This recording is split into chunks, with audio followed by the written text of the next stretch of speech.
Well, with the bells ringing, that means it's 9 o'clock. So good morning, everybody, and welcome to our special council meeting to finalize the 2022 budget.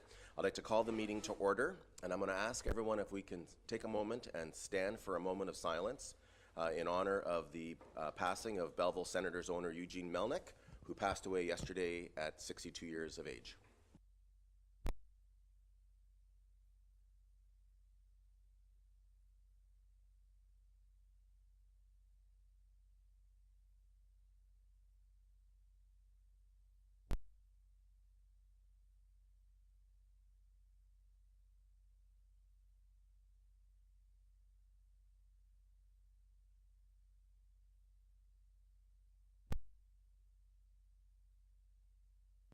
Thank you. You may be seated.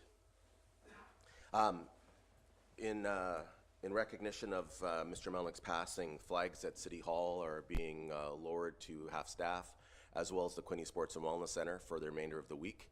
And then they will be lowered again next Friday for the first home game of the Belleville Senators since his death when they play the Utica Comet on Friday, April the 8th. And we will receive more details regarding any arrangements that are being made in the coming days, but certainly our condolences to his daughters Anna and Olivia, and his mother, and all of their family. Moving into the budget, disclosure of pecuniary interest and general nature thereof. Does anyone have any items they'd like to raise at this point? Seeing none, there will be a number of items we will not be dealing with at today's meeting. Items on the regular agenda: 2, 4, 5, 8B, 8C, 9, 11, 12, 13. And so I will move now to item number 6, which is deputations, and I'm going to ask Trevor Pross, the CEO of the Belleville Public Library, to come forward and make a presentation to council on this year's Belleville Public Library operating budget. Good morning, Mr. Pross. Okay. Good morning, Your Worship and members of council. First time here since the renovation. It's very nice. All right.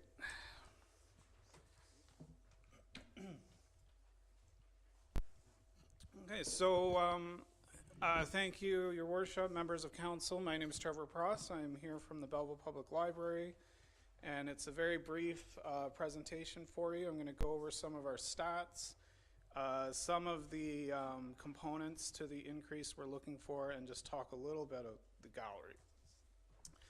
So in 2021, we had 320,457 items borrowed.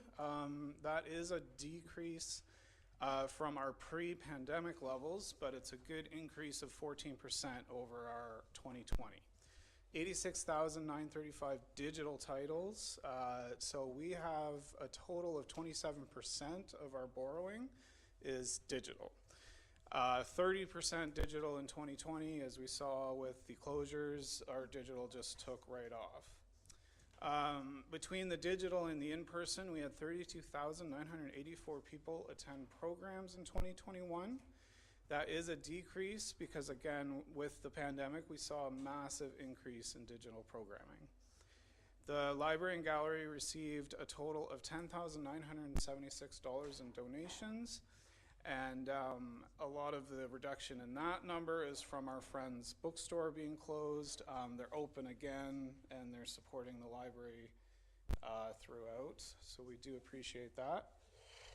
So when we look at our 2022 grant request, we're at a 4.68% increase. These are the main items. So we've got a reduced revenue. A lot of that is that we eliminated late fines. We do have a very large a very busy borrowing collection, so we're trying to up that back to what it was before the pandemic. Security costs are a major component, and then labor and various administrative utilities. And then we are trying to start buying more paintings for the gallery, so that's in there as well. So when you sort of break it down, you can see security is a big chunk there. When we reduced fines, that was a big thing that the board did in 2021, and it really has been popular because it helps lower income people, it helps reduce barriers. and people would often stop using the library just for small fines. So that's been a really good thing, but it does put a little more pressure on our budget. In terms of the gallery, we've had a lot of online exhibitions because of the pandemic, so I just wanted to thank the curator, Wendy, Race and Kerr, because it is a lot of work moving between digital and physical. We did get a new addition to our Manly Mcdonald painting collection, which is the first that we've added a new painting, so that was exciting. And we had several paintings donated, including, so we had 9 paintings donated for a value of $6,250 from our generous donors, so we want to thank them as well. We have been bringing in some revenue with the sales and the prints that we make, and that revenue has increased 123% since 2020. So it is a good business up in the gallery, and it supports artists. Any questions? Thank you very much, Mr. Pross. So first of all, just all of our gratitude for the library continuing to operate over the last couple of years. It has been a very challenging time, and we appreciate all of your cooperation with us. And I'm very pleased to see the inclusion. It's a small amount, $2,500, but it's an amount that's in the budget for the acquisition of new materials for the gallery. That's terrific, and I hope that next year Council will be able to approve a budget to do some reframing and some repairs to some of the frames on some of those paintings that we have that are there, and to have them in display.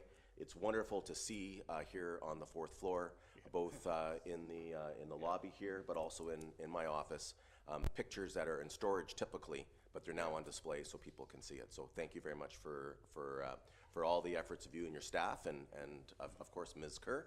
And colleagues, anyone else have any questions or comments they'd like to make? Councillor Sandison. No, you can. We're in a special meeting, so you can sit down. Yeah, thank you, through the chair. So would this be an appropriate time to ask questions on the budget itself? Through the chair to Mr. Pross, I did notice that there was a budget of $10,000 for fines last year. We collected about $800, and you've explained away that we no longer charge for late fines. The other item that I saw in the budget was the development charges. So it looked like in 2021 there was $30,000 that was to go to the library through development charges.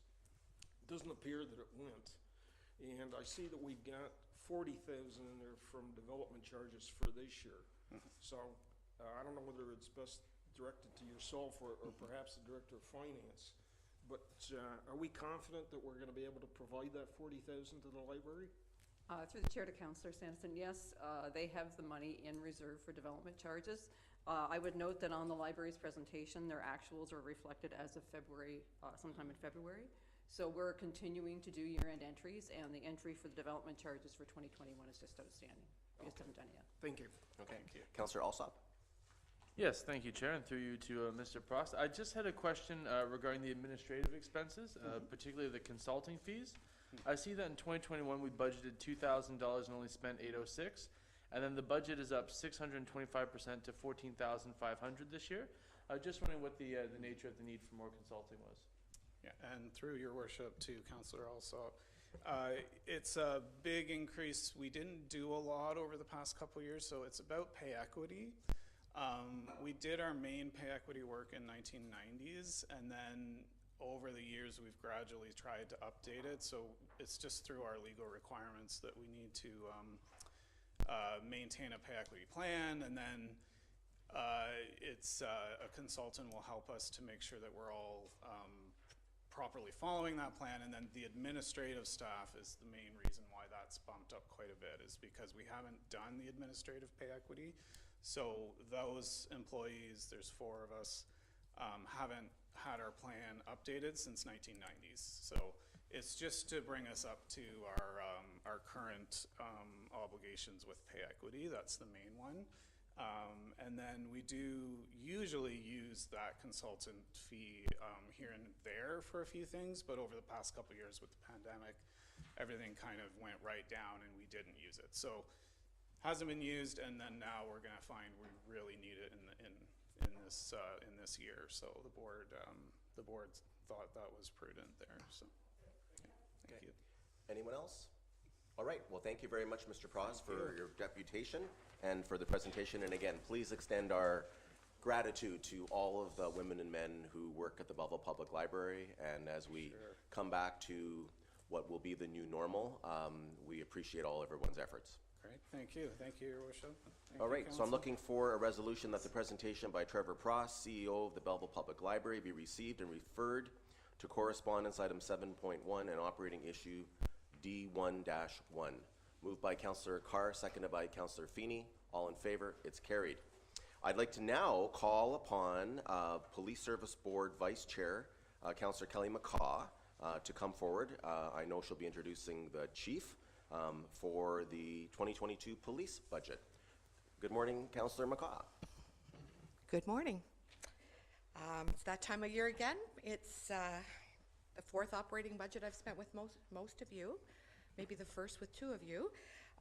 That said, I've been with some of you 8 years for these operating budgets, but this is my first year being at the podium to introduce the Police Service Board budget. Normally Jack Miller would be here. He's the chair of the Police Service Board, but he's away. So I'm his replacement for this year. Before I turn the presentation over to Chief Mike Callahan, I wanted to take a moment to thank everyone involved in putting this budget together.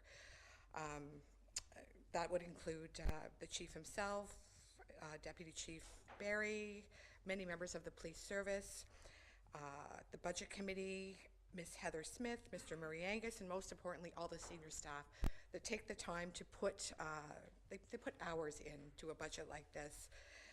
Public safety is always our first concern, and it isn't easy most years, but especially now that we've moved into a new building, you know, there are many moving parts, many fluid issues, in addition to what our police deal with in the community year by year. So again, this year they've done an outstanding job, and you know, I'm quite pleased with the budget, as were the Police Service Board members.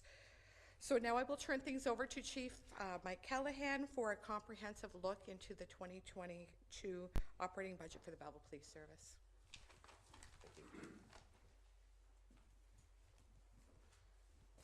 Thank you very much, Vice Chair.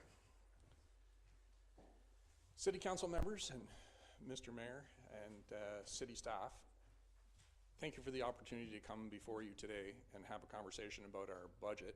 But I would be very remiss if I didn't thank Carol Hines and her staff for the work that they've done to assist us. As we continually try to do things better, we try to do things in a more progressive manner, and we also try to reach that goal of making sure that our budget is our actuals.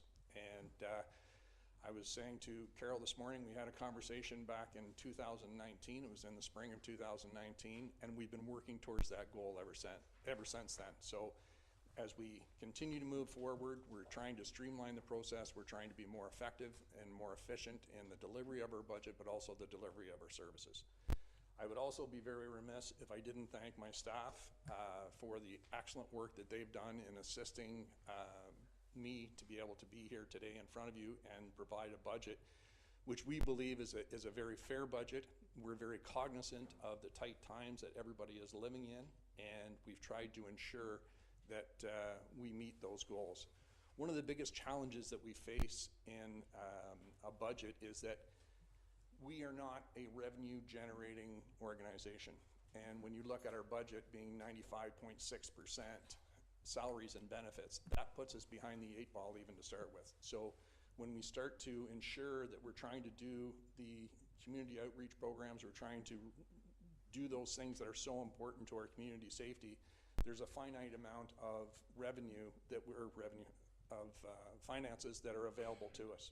And that's extremely challenging, and we're meeting those demands. We're very, very comfortable. We met with the Police Services Board on the 17th of this month, and we were discussing our crime rates, our solvency rates, and we're very happy with the things that are trending. Obviously, in any given year, you can have some anomalies that cause issues, but we're incredibly proud and happy the way that things are trending in our community. Now, to say that we don't have challenges and issues in our community, that would be an understatement, as you're all very well aware of, but we're doing our best with the resources that we have.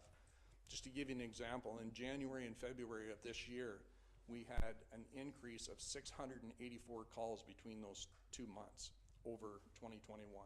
So when you look at that and you look at the gradual increase of calls for service on an average of at least 2% over the past 4 years, it starts to add up and has a significant impact on the availability of officers to address some of the community issues that every community in North America globally are dealing with.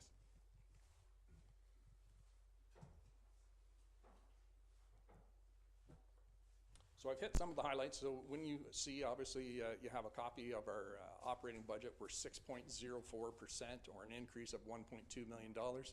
As I previously mentioned, we're currently at 95.6% salary and benefits, and the men and women behind me are the folks that have done an unbelievable job in realizing those pressures and have brought to me those challenges that they're dealing with on a daily basis, and we've derived at a budget which we believe will meet those community needs, but also meet the safety and security of our officers, ensuring that they have the tools to do their jobs as well.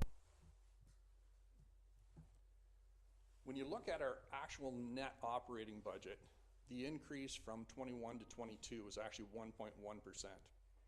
And when you look at the retroactive adjustments we had to make for the salary and benefits, it's at 2.33%, or $485,000.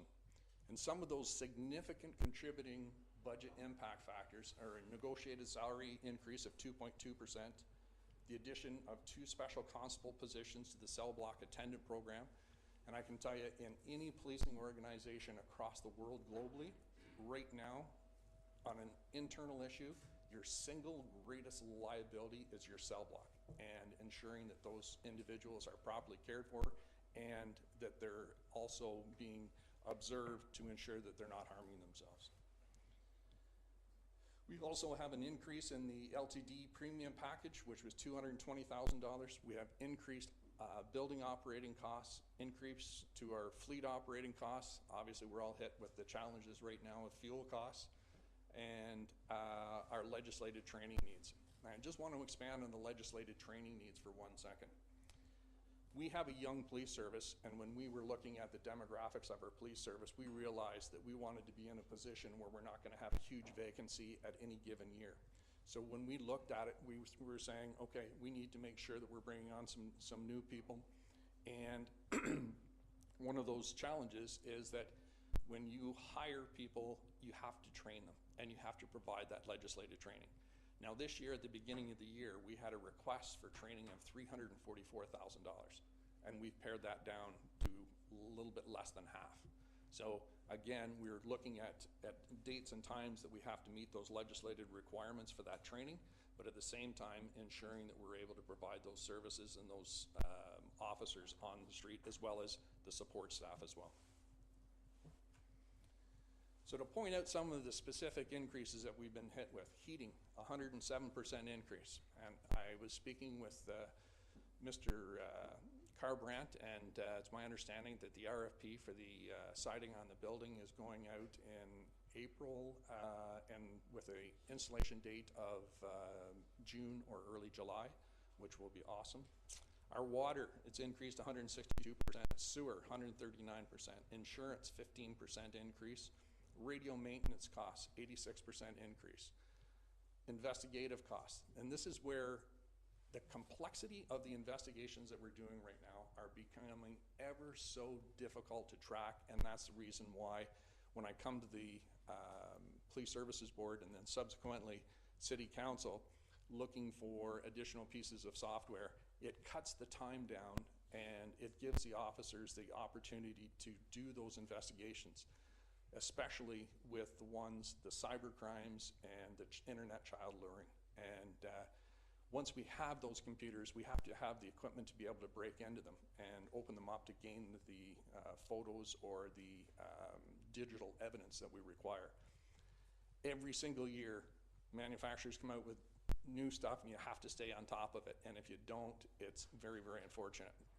We were very fortunate last year, we were given the opportunity to purchase a piece of equipment called Celebrate. And we're very happy to report, and touch wood, it doesn't change, but we're in a position right now that we have not had one single phone that we have not been able to open up and garner evidence out of it. And that's huge for the prosecutions of the sexual predators that are in and around our community. And I just want to give you one reference that we did last week. We had 2 males in our community that were posing, each one of them was posing as a 14-year-old boy, believing the other one was a 14-year-old boy. And for them to go out and be that brazen and do that kind of thing, I'm happy to report that both of them were subsequently arrested and charged. But that's one of the things that we need this equipment for. So I thank you for your support from last year. And last but not least, obviously if there are any questions, I'd be more than glad to answer any. Great. Thank you, Chief. Anyone have any questions for Chief Callahan on the Belleville Police Service budget? Councillor Carr. Yes, thank you. Good morning, Chief. Just looking at your revenue side, and you're not a revenue generating department, as most aren't, when you provide a service. There's provincial funding that looks like it's coming to an end for the strategy to end human trafficking. I see that it's gone off this year's budget. The province just ended that funding envelope. One of the challenges is with that funding envelope is that the province will support it, and then they'll change the name. So we believe that as a result of this being an election year, that it will come back online, but the name will be changed to something else. Okay, so there's anticipation that after the election there could very well be funding that would come then? Is that what? Fingers crossed? Yes. Well, and I certainly hope so, because I'm aware that human trafficking is an ongoing problem, and it seems to be growing. And so having that funding certainly would assist your service in the impacts here. The other thing that I wanted to ask, and I've asked this in previous years, your provincial offenses revenue, I see you've got a little bit of an increase. Chief, I just want to share with you that I have residents that express concern over traffic enforcement and speeding in particular. We hear it a lot at our transportation committee, and your representative there does an excellent job in terms of being attuned to what we hear as members of that transportation committee and what we're hearing from residents. So it's good to see that you're anticipating a little bit more revenue there. That tells me that traffic enforcement may come back up. I know with the pandemic there were some adjustments and obviously with traffic stops, but that is an ongoing concern that I'm hearing from residents. So I wanted to just pass that on to you, and so that you're aware. Thank you very much. Just to add to that, we've started a new initiative with the officers, and it's really a homegrown initiative, if you will. And what it is the officers are aware of the complaints that are generated throughout the community. And so what we've done is we've allowed each sergeant to look at the platoon and develop a traffic enforcement program to address those community concerns, because when you really look at it and you really boil it down to the lowest common denominator, the people on the road enforcing the traffic laws are the best ones to know where those challenges are. And with the support of the complaints that we get from the community and the traffic concerns, and working with the traffic council here in Belleville, that's where we believe that we're going to make an impact, and it's giving the officers some autonomy as well to ensure that they're able to address those needs or those requests when they can. Obviously the 911 priority calls take precedence, but that's always in the back of their mind. So we feel as well that we're going to see an increase in that traffic enforcement, as well as the ultimate goal is to reduce the collisions and reduce the fatalities. Right. Councillor Millette and then Councillor Thompson. Thank you, Your Worship. Through you to the Chief. Thank you, Chief, for your presentation. Just a quick question on a line item. I noticed that paid duties has increased from 2021 budget of $97,700 to 118,000 this year, which is an increase of almost 21%. Why the increase in paid duties, if there's a quick answer? So the paid duties are essentially or revenue generating. It's basically a break even or a cost, a net even cost across the board. So we believe that as a result of COVID, that we're going to start to see more social events. We're going to start to see larger groups, which if they want the Liquor License Act, then obviously they have to have, as part of that Liquor License Act, they have to have policing support there as well. Thank you very much. Thank you, Councillor Mallette. Councillor Thompson? Yeah, thank you very much, Chief, for bringing. Got 2 or 3 questions, and following up on Councillor Carr's on the traffic. It's, you know, we know as the chair of the traffic and the other people on it that it's a challenge for the officers to be out there 24/7 in one spot, and you know they may hit a spot and sit there for 3 or 4 hours and get a couple of traffic tickets, which is important, but you can't be every place at all the time. So it's great that you're showing some increase there, and also you know, until we can institute the red light and the speed cameras in our city, which is in the process now through the proper channels, and we're, you know, hopefully have it instituted this year. So, but my question, a couple of questions is on the radio expenses. You showed 60,000 for 2021, and now you're 112,000. Why such a large increase? Absolutely. When we moved into our new building, we had a new radio system as well.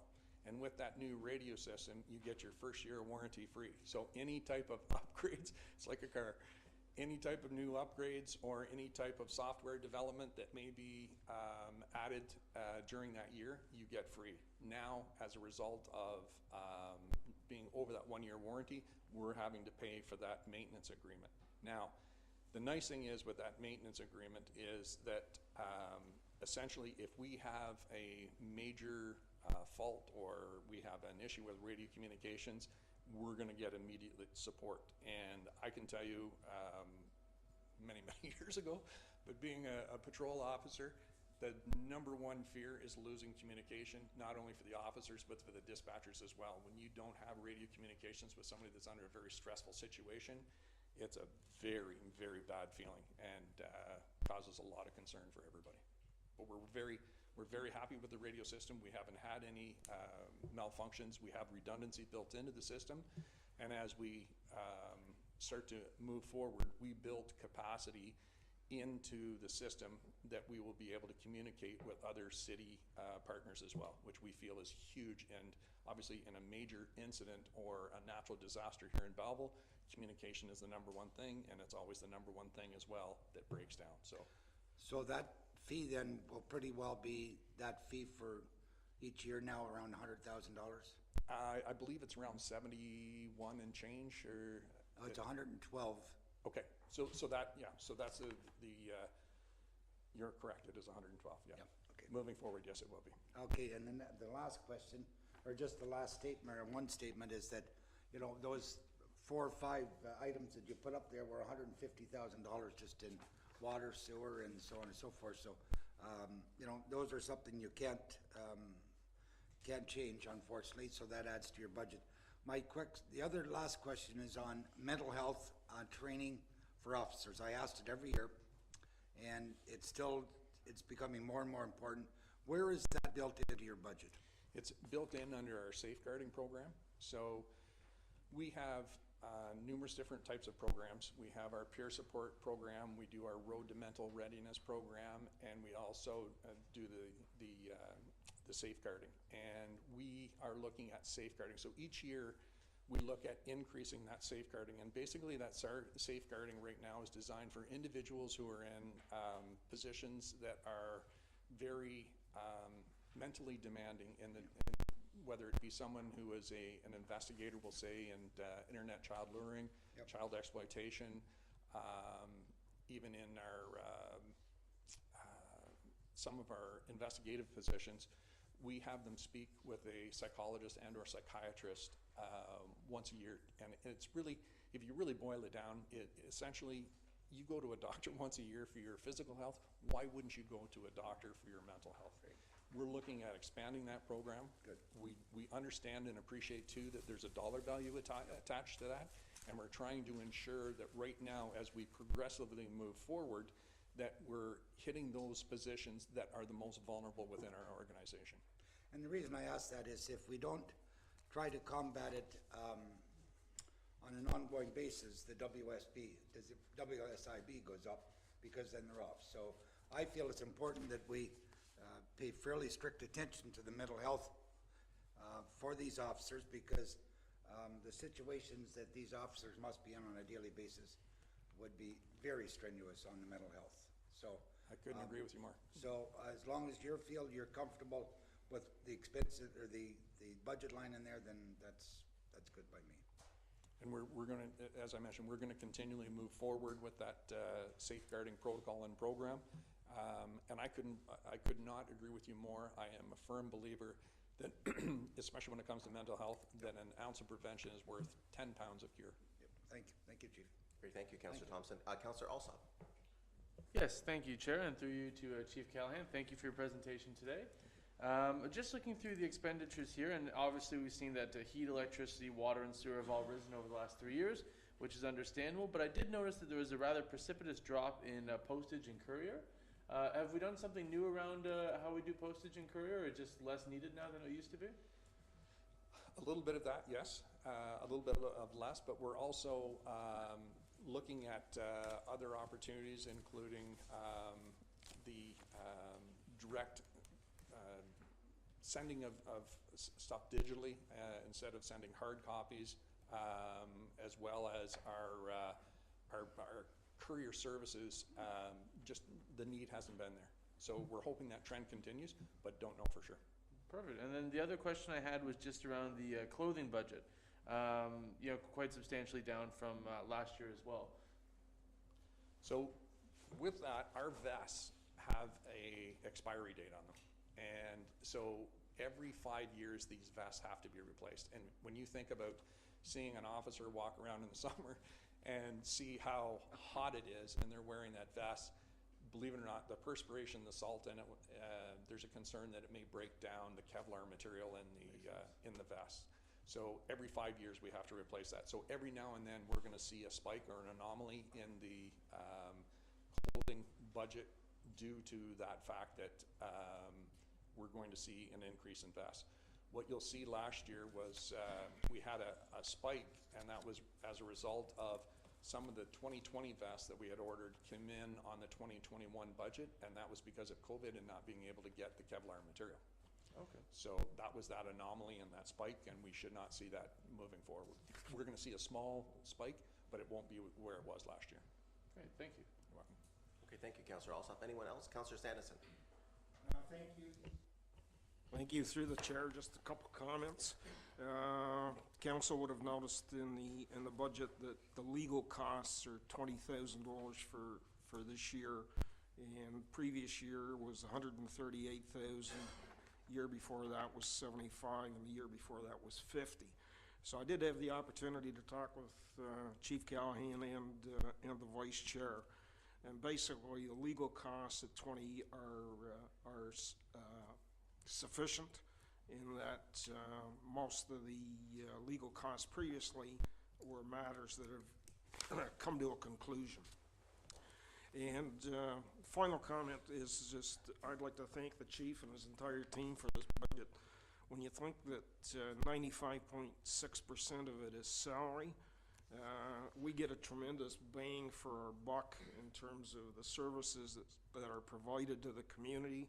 And I want to thank him and his team for the ongoing work that they do. Thank you. Thank you. Thank you, Councillor Sanderson. Anyone else?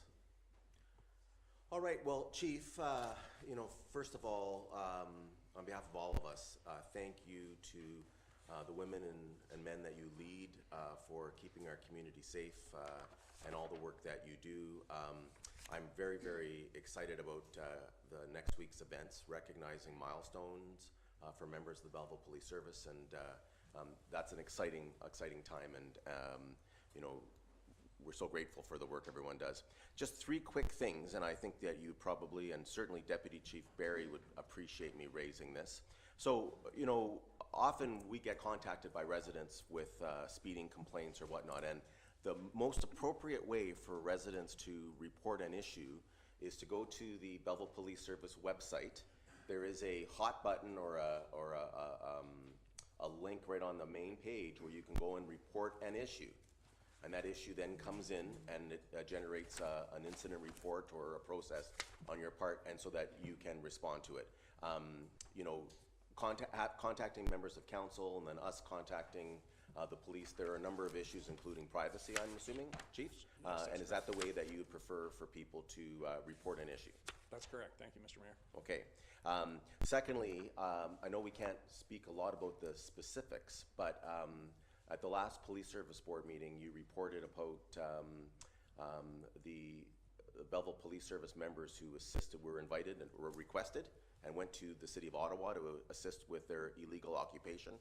That was there. I received a very nice letter from Mayor Jim Watson from the City of Ottawa, which I shared with members of council with that gratitude. That event that we sent members of the police service to, you are being reimbursed for those costs, and I understand that they provided exemplary service. They did. We were incredibly proud of our officers, and we are being 100% financially compensated for any expenses that they incurred during their time in Ottawa. Yeah. Well, it's very nice because particularly some members of the Belleville Police Service get a lot of training working with the City of Ottawa Police Service, or the Ottawa Police Service as well. So it was nice for us to repay the favor of that service and development. And then the last thing I just want to say, and I think you know, you touched on this about working with Director Hines and her people, but I will say that the collaborative nature that exists now with you as the chief, between the finance department with the Belleville Police Service, as well as us, I don't think we've ever had a more collaborative relationship, and that has gone a long way to getting us more accurate budget information. And we still have work to do, but we have come a very, very long way, and I know that Director Hines, you know, shares that appreciation for being collaborative. So thank you very much for your leadership in helping us to do that. This is, again, is a very good budget considering the times we're in, and it's going to allow you and your team to do the jobs that we expect you to do. Thank you very much, Mr. Mayor. If I might add just one more final thing, and that is a thank you to City Council. There was an approval for a social services grant that was provided by the city, and we are going to be able to, and it's something we're incredibly proud of, but we're going to be able to employ a member from Pathways who is developmentally capable of working in our police service and doing some light jobs. And when I was sworn in as chief in November of 2020, I made a solemn promise to you that I would work towards inclusivity. And this is a step that we're taking. And on April the 4th, this gentleman, and I won't say his name because we're going to do a bit of a media release, but he's going to be working with us 4 hours a day, 4 days a week.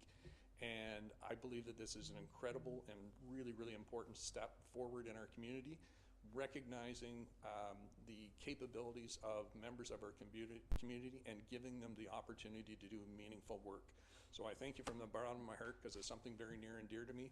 And I'll be making an application again this year for the grant, but we're just really, really looking forward to this person being able to start at our police service and have this person working with us on a daily basis. So thank you very much for that support. Great, thank you, Chief. Thank you.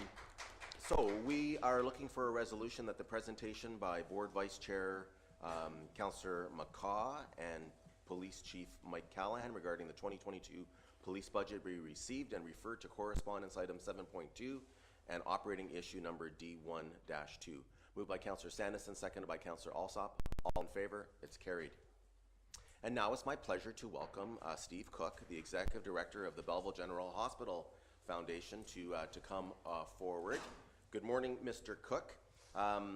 So we, a couple of years ago, fully satisfied our $1 million contribution for the purchase of a new MRI machine. And then we took a slight break last year while we, as a council, funded some other priorities, including Hospice Quinte and the Quinte Humane Society. And you're back today for a request for $1.2 million. Why don't you tell us about it? Good morning. Good morning to you all, Mayor Panchut, City Council staff and members of the gallery as well. My name's Steve Cook, the Executive Director at the Belleville General Hospital Foundation, and joining me today on my left is Stacey Daub, President and CEO of Quinney Healthcare. We come before you today as a deputation to talk about Belleville General Hospital's two priority programme areas that require your further commitment at the moment, once again, as part of a historical partnership to better serve the residents of our community. So, to begin, I'll hand you over to Stacey. Thanks so much, Steve, and good morning, everyone. It's nice to see you all again, and I'm thrilled to be here. I want to start out by just thanking both the Mayor and Council. I had a chance to personally thank the Mayor last week at an event. Your support to the hospital over the last year and past years has been incredible, but over the last year during the pandemic, we've felt your presence behind us, beside us, and it's made a world of a difference for all our teams and staff, so thank you for that. We're going to talk a little bit about Quinney Healthcare and more specifically Belleville General Hospital. I think all of you know that Belleville General Hospital plays a really critical regional role across our family of 4 hospitals. We're serving at this point a population of about 160,000, you know, kind of from Napanee to Brighton, Picton to Bancroft, and beyond. As you imagine, this is an area and destination of people wanting to come and enjoy our cities and our towns and the beautiful areas around. Over the last year, we served 190,000 individuals, including 93,000 diagnostic exams, 12,000 surgeries, and 42,000 emergency department visits. It's been a very unusual year, and so you'll hear a little bit about that when we talk specifically about mammography and breast cancer. But our hospital relies on the generosity of our community, as you all know, and it's hard for people to understand, but the provincial government does not cover the cost of essential equipment that's required for our healthcare professionals to save lives and treat our residents in our community. So our catchment area is vast. We talked about the family of 4 hospitals.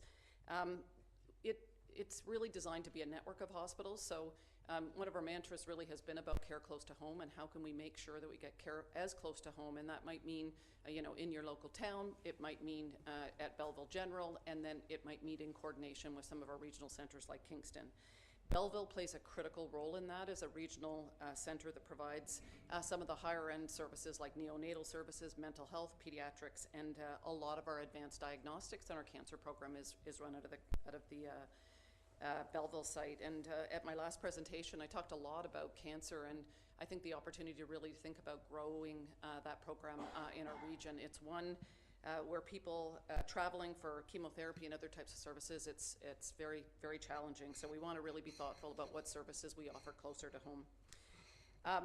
I think you're all well aware of what's happening to our communities in terms of growth, and we really need to think about planning for that growth for our hospitals. So from the most recent census, Belleville has grown about 8.6% over the last 5 years, and the greater Belleville-Quinte census has increased by about 77.5%.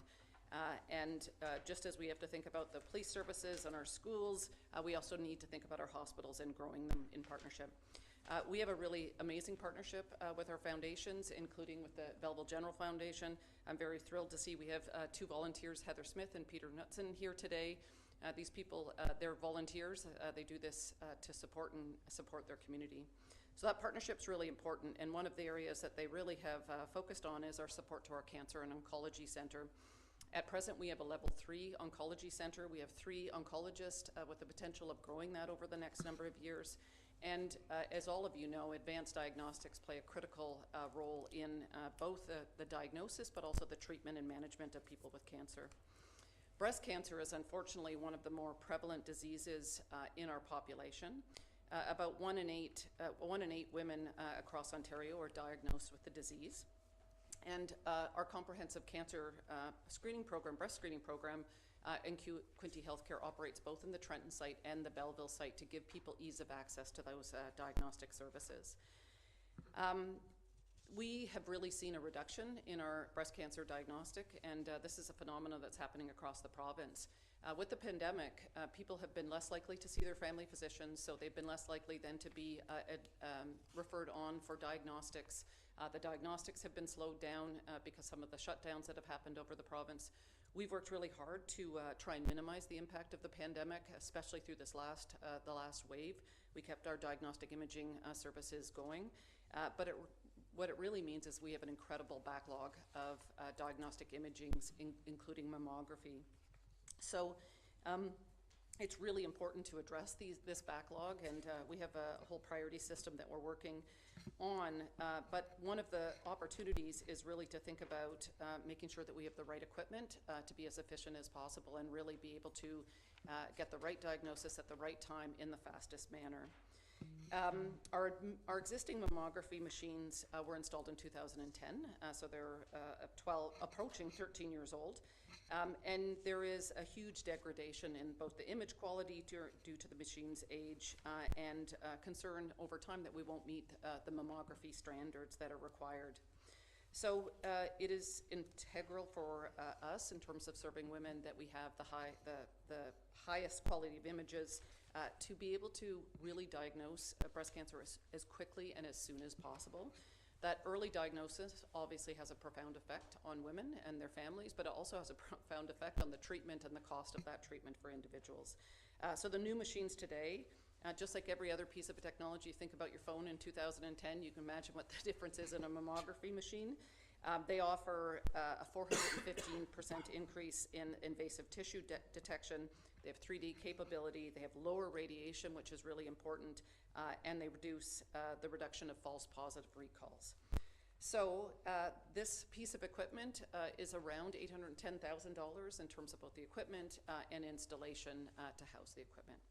So with that, I'm going to pass it over to Steve to talk about the second part. Thanks, Stacey. So the second part of our mission is to improve maternal care for new and existing families moving within the catchment area. BGH provides state-of-the-art health in obstetrical, postpartum, paediatric and neonatal inpatient services. The hospital assists over 1,500 families annually, helping to bring their newborns into the world. Located on Quinty 7, the department is equipped with all of the facilities that you see here on the screen, which of course each require specialised equipment as well. For most women and families, the birthing process is a time of excitement and anticipation as well. The memories and experiences of child labour remain with women throughout their life, so it's therefore important to note that not all deliveries, as you can see on the screen there, are straightforward, and that sometimes medical intervention is required in the case of emergency or predetermined C-sections right here in Belleville. Anaesthesia during the delivery, regardless of the circumstance, provides important pain relief for mothers during that journey. This can be both general or regional depending on the situation, and is a critical part of the birthing process. Unfortunately for us at Belleville, our 2 ADU anaesthetic machines at the hospital are now end of life. We require placements in each of the 2 obstetric operating rooms.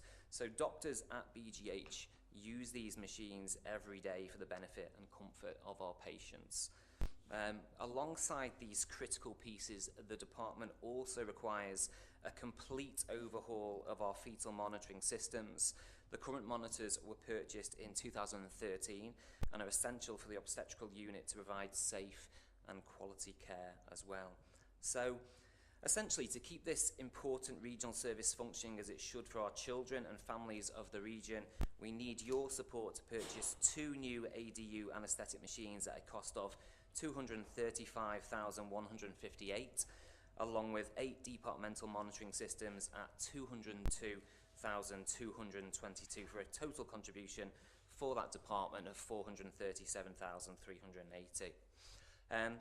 So all in all, the Belleville General Hospital Foundation, in partnership with Quinny Healthcare, would like to make a formal request for support totaling $1,247,929 made payable over a 5-year term. Your historical contributions to date have been $6.3 million and have been an invaluable partnership helping the hospital to provide exemplary local care that is seamless, compassionate and effective as well. We will of course continue to recognise the city's contributions through our Partners in Healthcare wall that you can see on the screen there, situated in the Sills entrance at the hospital, which Belleville City Council currently occupies the humanitarian level, our highest level of giving within the foundation. In turn, you'll also play an invaluable role in our multi-year strategic approach to satisfy the wider needs within the hospital as part of our much larger Be Well campaign. I hope you all enjoyed the video that was sent out in our pre-pack to you as well. And you'll have seen a number of prominent donors in recent months also contribute and pledge their support to that $20 million equipment goal with operational and health information system add-ons as well. So with that, we thank you for your time today, and we thank you for your historical support to date.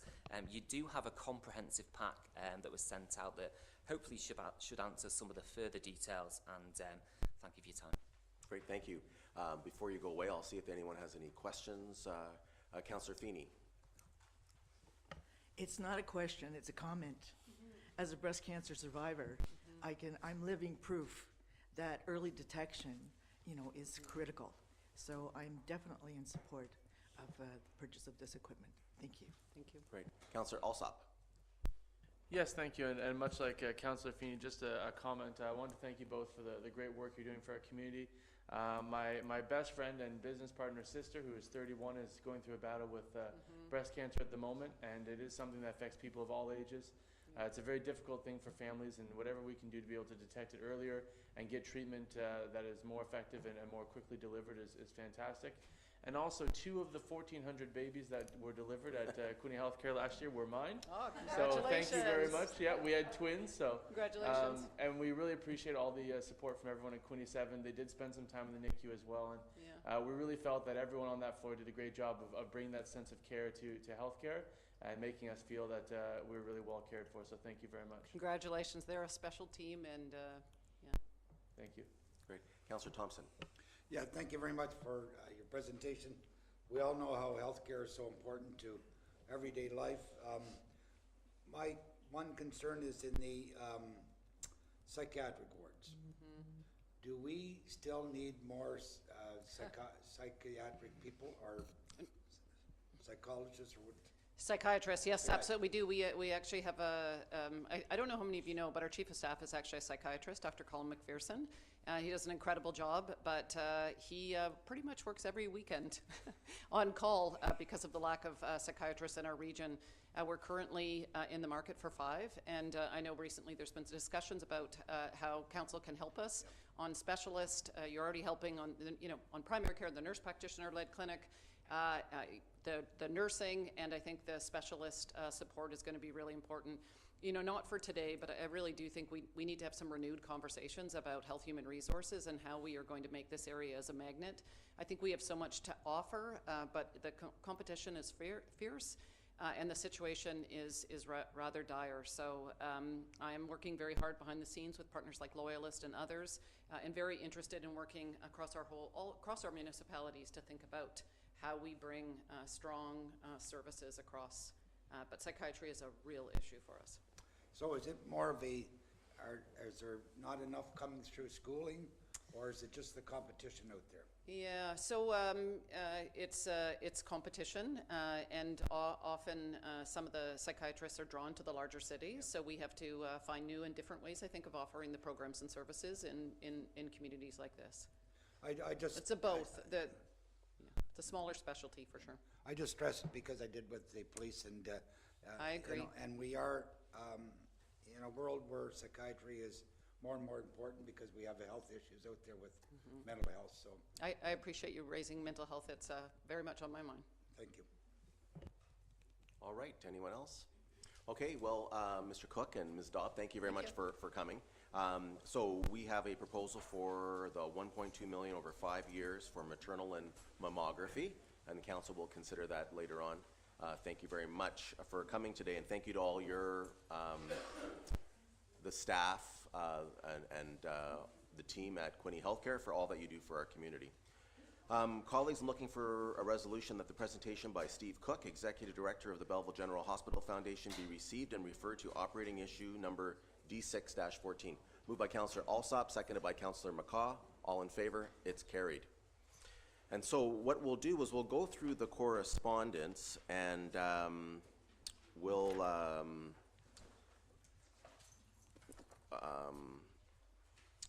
and we'll go into committee of the whole and then take a break for this morning, and then come back with Director Hines' presentation. So as we deal with our correspondence, we'll just run through this. Item 7.1 is the 2022 Belleville Public Library Board budget, and the resolution is that the Belleville Public Library 2022 budget be received and referred to operating issue D1-1. Moved by Councillor Alsap, second by Councillor Carr.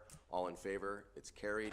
The 2022 Belleville Police Service Board budget, and the resolution is that the Belleville Police Services Board budget be received and referred to operating issue D1-2. Moved by Councillor McCaw, seconded by Councillor Sanderson. All in favor? It's carried. 7.3, 2022 Bay of Quinte Economic Development Commission budget, and the resolution is that the March 11th, 2022 letter from Bay of Quinte Economic Development Commission be received and referred to operating issue number D2-1. Moved by Councillor Thompson, seconded by Councillor Kelly. All in favor? It's carried. 7.4, Volunteer and Information Quinte, and the resolution is that the March 24th, 2021 letter from Volunteer and Information Quinte be received and referred to operating issue number D2-3.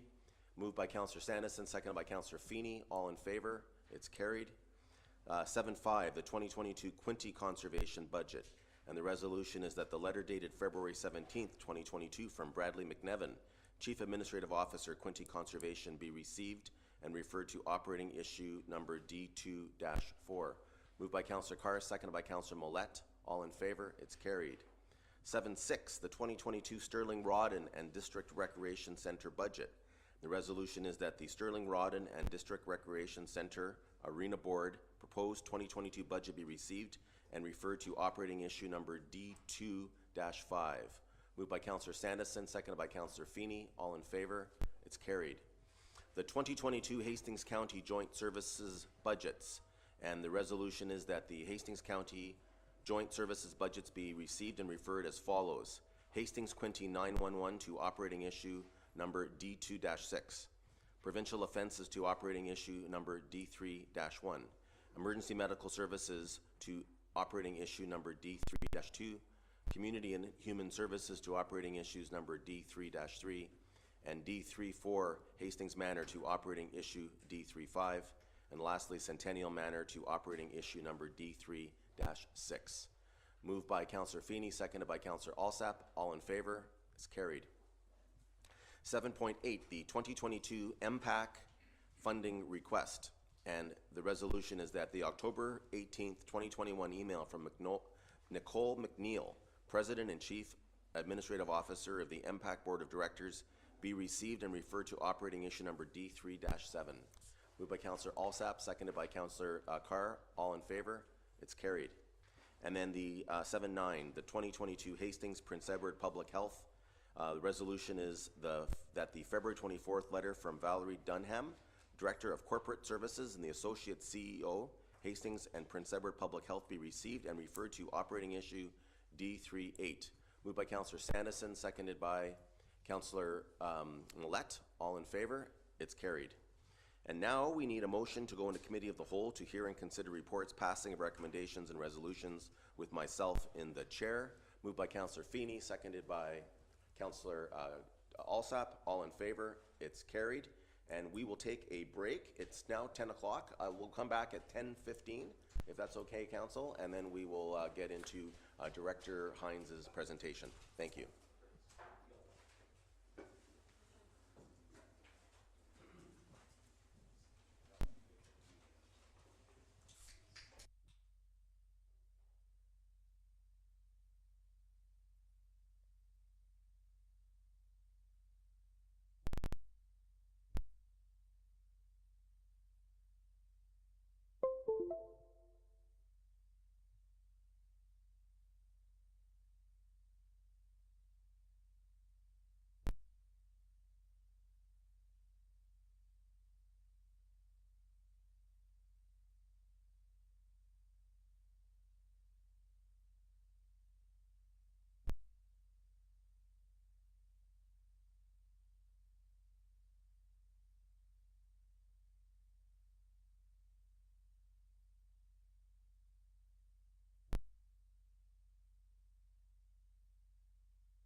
right, we'll come back to order, and we are now on 8A reports, where the agenda shall include under reports items that warrant individual attention from council. And we'll start off with the 2022 operating budget presentation by our Director of Finance and Treasurer. Director Hines, you've done it again, another incredible budget considering the time and circumstances we're in. Thank you to you and your team. Why don't you tell us a little bit about it?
Budget detail and the tax rate model for the tax supported side.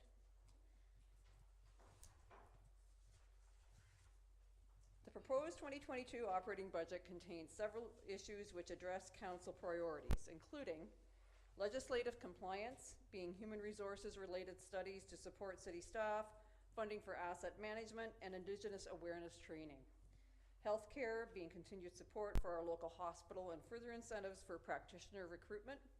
Environmental sustainability, electric bus study, and the completion of our greenhouse gas inventory. Transportation and mobility, both the transit and transportation master plans are proposed. And economic recovery, Choose Belleville campaign, and the expansion of the existing pop-up program. Not surprisingly, we're dealing with a number of cost pressures throughout the 2022 operating budget.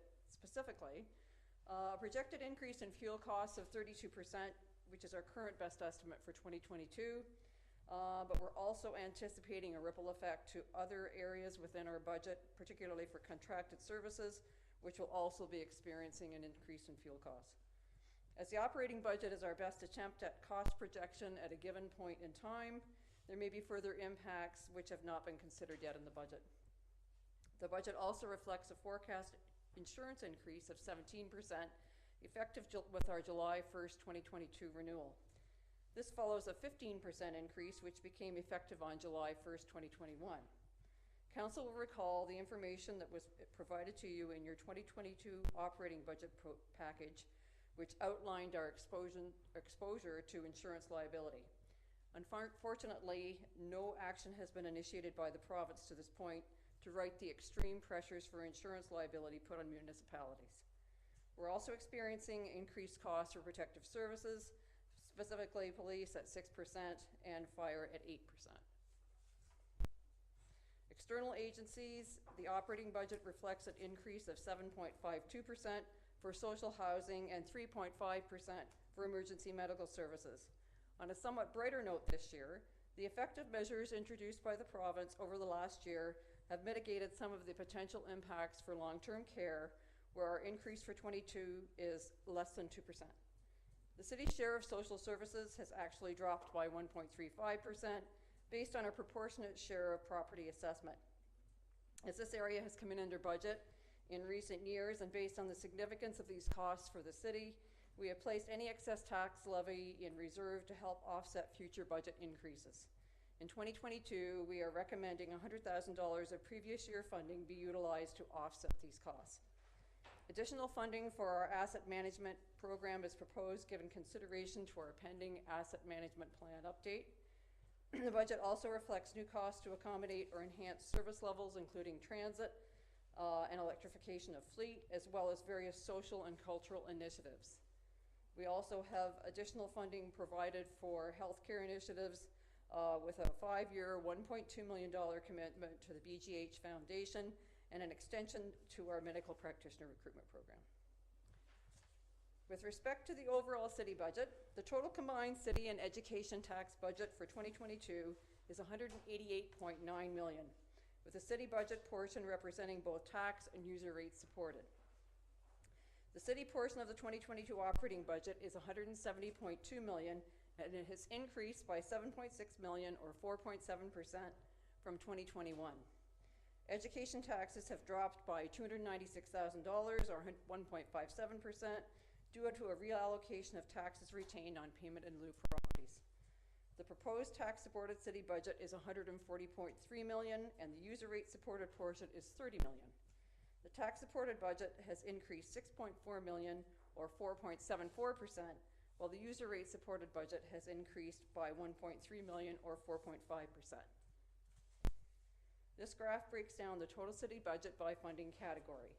Tax supported is the majority at 82.39%, water is 10.08%, wastewater is 7.09%, and parking is less than 1% at 0.44%.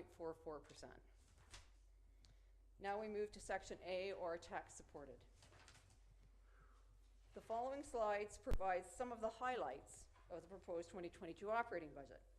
As shown in the issue summary, the overall tax-supported budget increase for 2022 is 3.78%. Of the total increase of 3.78%, city departments have contributed 1.79%, while city boards, being police and library, represent 1.25%, and external agencies constitute 0.74%. As outlined in my report on comparative assessment provided in your budget package today, the city experienced growth of 1.94% in 2021. Translated in budget terms, this means the municipal budget could increase by approximately $2 million without any change to the property tax rate for 2022. Accordingly, the impact from reassessment for the 4 billing tables is a drop in the municipal tax rate between 1.7 and 1.8%. With the change in assessment considered, the 2022 increase in municipal taxes over the 4 billing tables ranges from 1.11% to 2.14%. When combined with education, the total proposed property tax change, considering no change in individual property assessment, is between 0.97% and 1.94% for the 4 billing tables.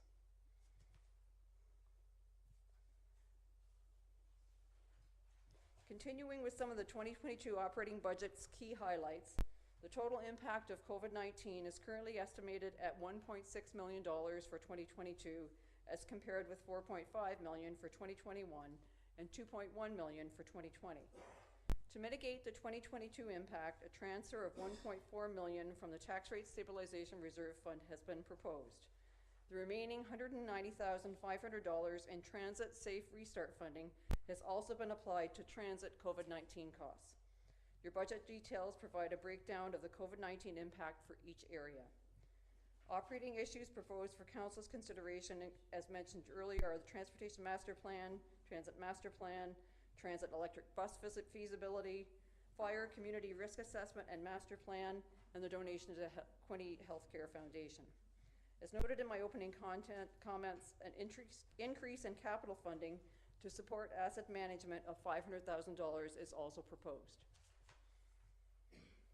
Within the tax-supported operating budget, there are a number of revenue sources other than property taxes. This is a breakdown of the tax-supported budget net of departmental revenues, user fees, and grants. Other taxation represents amounts charged as payment in lieu of taxation to other government and agencies. Departmental revenue includes user fees and charges, MAT tax, development charges, and reserve fund transfers.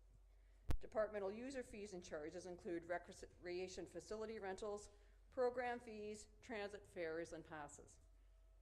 To summarize, these revenue sources cumulatively reduce the tax-supported budget by $28.1 million, leaving a residual of $112.1 million to be financed by property taxation. The 2021 proposed property tax levy is 3.78% higher than 2021. This graph illustrates the relationship between property taxation and other sources of city revenue. Property taxation represents 79.93%, while other revenue, including user fees, investment revenue, and conditional grants, equals 20.07%. This is a breakdown of the tax-supported budget net of user fees, grants, and other revenue. If we look at how the budgets for each section have changed, you can see the budget for city departments has increased by 2.92%, which compares positively to city boards, which increased 5.88%, and external agencies comprised of special purpose bodies and provincially mandated services, which rose 9.49% and 3.55% respectively. As noticed in previous years, and as shown in this graph, Council only controls 60.75% of the operating budget as shown for city departments. City boards represent 21.71%, and external agencies represent 17.54%. This chart provides a breakdown of the net property tax supported operating budget by department comparative with last year. As you can see, the three most significant cost areas for the city are protective services, being police, fire, building services, 911, and community conservation at 32.3%, transportation and operational services 15.73%, and recreation, culture, and community services at 15.08%. In terms of change to budgets from 2021 to 2022, effective in 2022, staff recommended a change in presentation for long-term debt costs. As these are included in each functional area in our annual financial statements, we have now allocated the costs to each respective department within the operating budget. 2021 totals have been updated to reflect the redistribution of debt costs to departmental areas. A good example would be the debt costs for industrial land, which now appear on the Economic and Strategic Initiatives page. The general government increase is attributable to an increase in reserve fund transfers and an annualization of previous year's issues and human resources. The increase in the contribution to capital projects line is attributable to proposed additional funding for asset management of $500,000. The decrease in planning and development is due to the reversal of prior year COVID costs and a return to normal operations. The reduction to environmental services reflects grant revenue from the Great Lakes Improvement Program for stormwater pond maintenance, as well as an increase in waste management fees being bag tags of $300,000 and an overall reduction in consulting and legal fees within the environmental management section. The increase to transportation and operational services is due to additional costs for boulevard maintenance, tree maintenance, and work performed in the downtown area. The increase to recreation and cultural reflects a return to more normal operations at some point in 2022 and the net cost resulting to the taxpayer. This graph depicts the functional composition of the budget as noted. The blue section represents protective services at 32.3%, and the adjacent orange section is transportation and operational services at 15.73%. As touched on briefly earlier in the presentation, the City of Belleville operating budget has seen significant pressures from the budget requests made by both city boards and external agencies. This table outlines the increase in each budget expenditure area, such as police and long-term care, as well as what these increases mean for the City of Belleville overall budget. For example, the overall Police Services Board budget has increased 6%, which translates into an increase in the overall tax-supported budget of 1.15%. Similarly, the budget for social housing has increased 7.5%, which adds an increase to the property tax-supported budget of 0.37%. Budget pressures within city departments primarily consist of increased capital contributions and protective service cost increases. This is a new slide this year. This slide outlines the city's financial commitment to shared services administered by Hastings County. As you know, these costs represent a significant portion of our annual budget. Our share of each service varies and is based on our agreement with the county. As you'll note from the table, our share can vary from one year to the next as the base metrics for all partners vary. A good example is a change in weighted assessment each year. Since 2018 and over the 5-year period presented in this slide, the overall city budget has increased by 17 million or 17.9%. The most significant relative increases have been for capital, a 24.9% increase, planning and development, 33.76%, primarily due to the introduction of the housing CIP, transportation and operations, 19%, due to debt charges and transit at 5%. Protective services has increased 19.47%, and police accounts for 13.8% of this increase. Recreation and cultural is 21.5% higher due to 2022 COVID impact of 7.4%, an increase in parks of 4%, and increased costs for the library and arenas. Within all of these areas, there have been increases to a number of boards and external agency budgets over the same period from 2018 to 2022, including an increase in police costs of 23.65%, long-term care 41.72%, EMS 15.26%, and social housing 22.29%.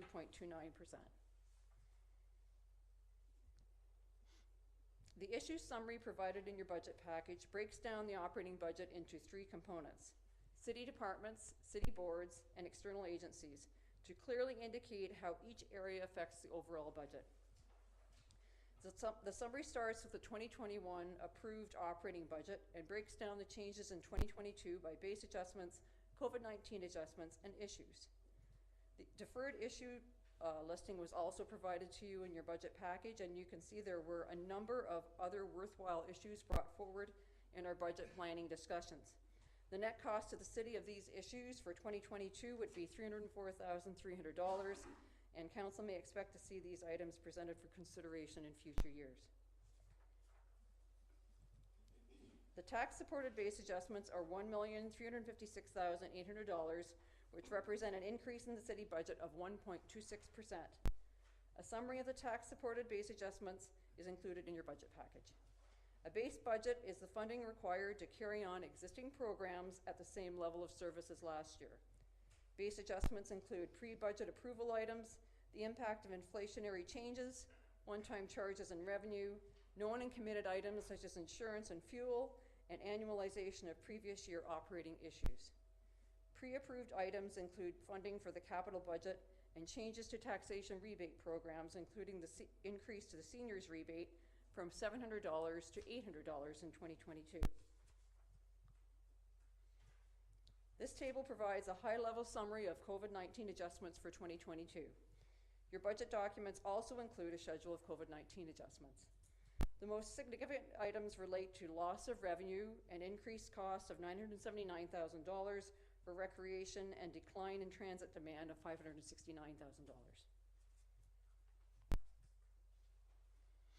This slide outlines all of our operating issues for 2022. Operating issues are yes/no decisions for council. An issue is defined as a change in staff level, service level, policy changes, one-time charges and projects, and major external factors. Issues are meant to highlight new commitments of resources so council can see, approve, or decline variations from the status quo. Changes to areas outside of city council control, such as boards and external agencies, are treated as issues to emphasize the impact on the budget.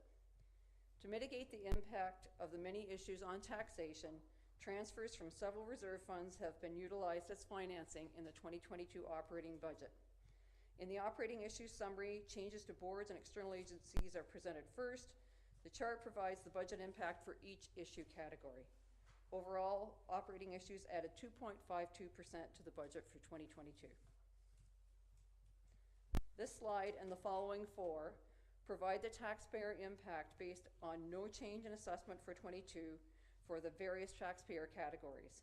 As noted in my earlier remarks, with education considered, residential taxes will increase from 0.97% to 1.94% depending on your area.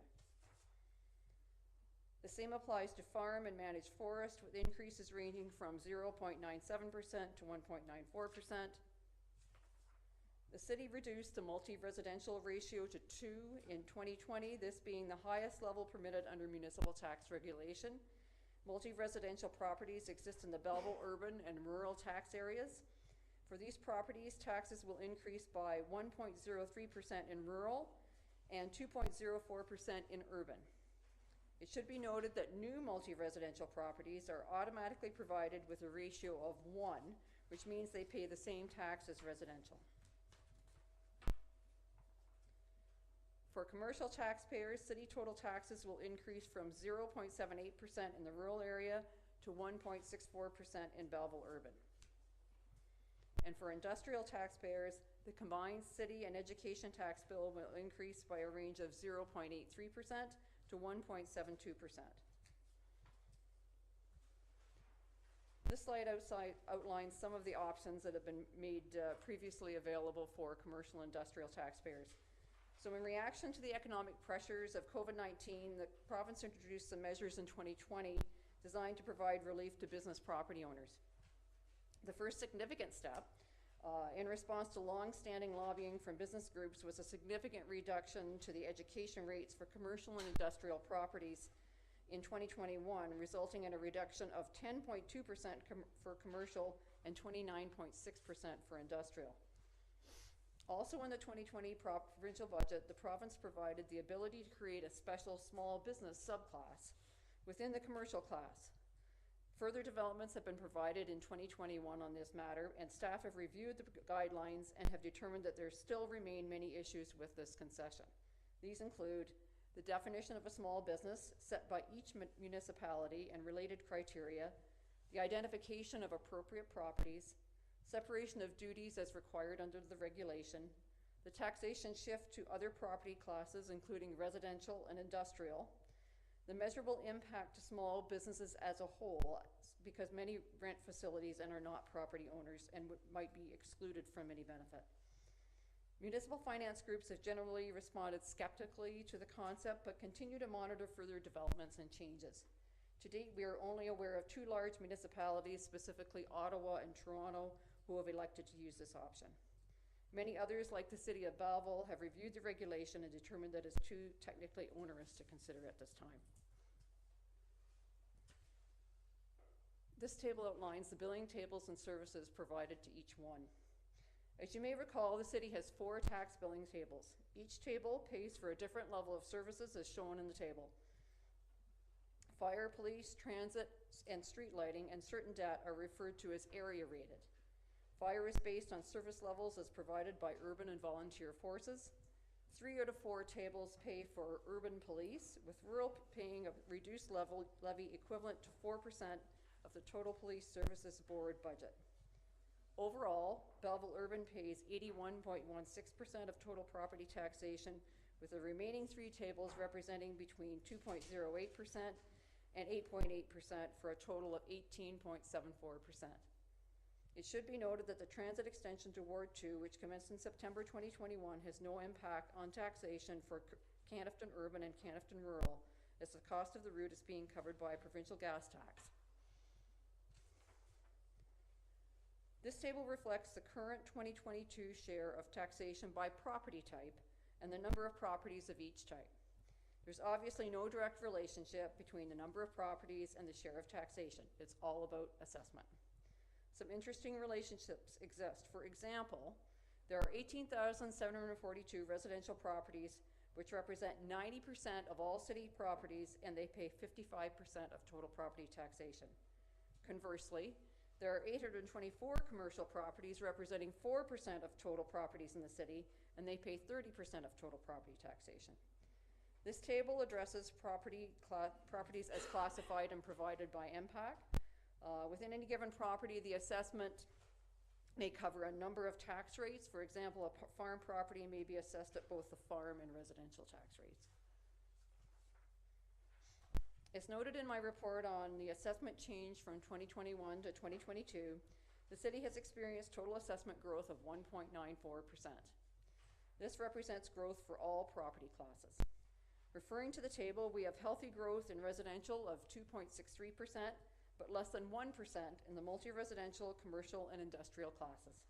The change in commercial and industrial reflects to some extent the reduction from the results of recent tax assessment appeals.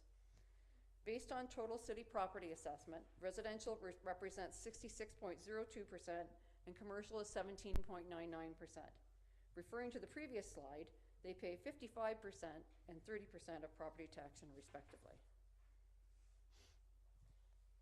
Based on previously approved 2021 tax rates, the contribution to city finances from growth and assessment for all classes is just under $2 million as shown in the slide.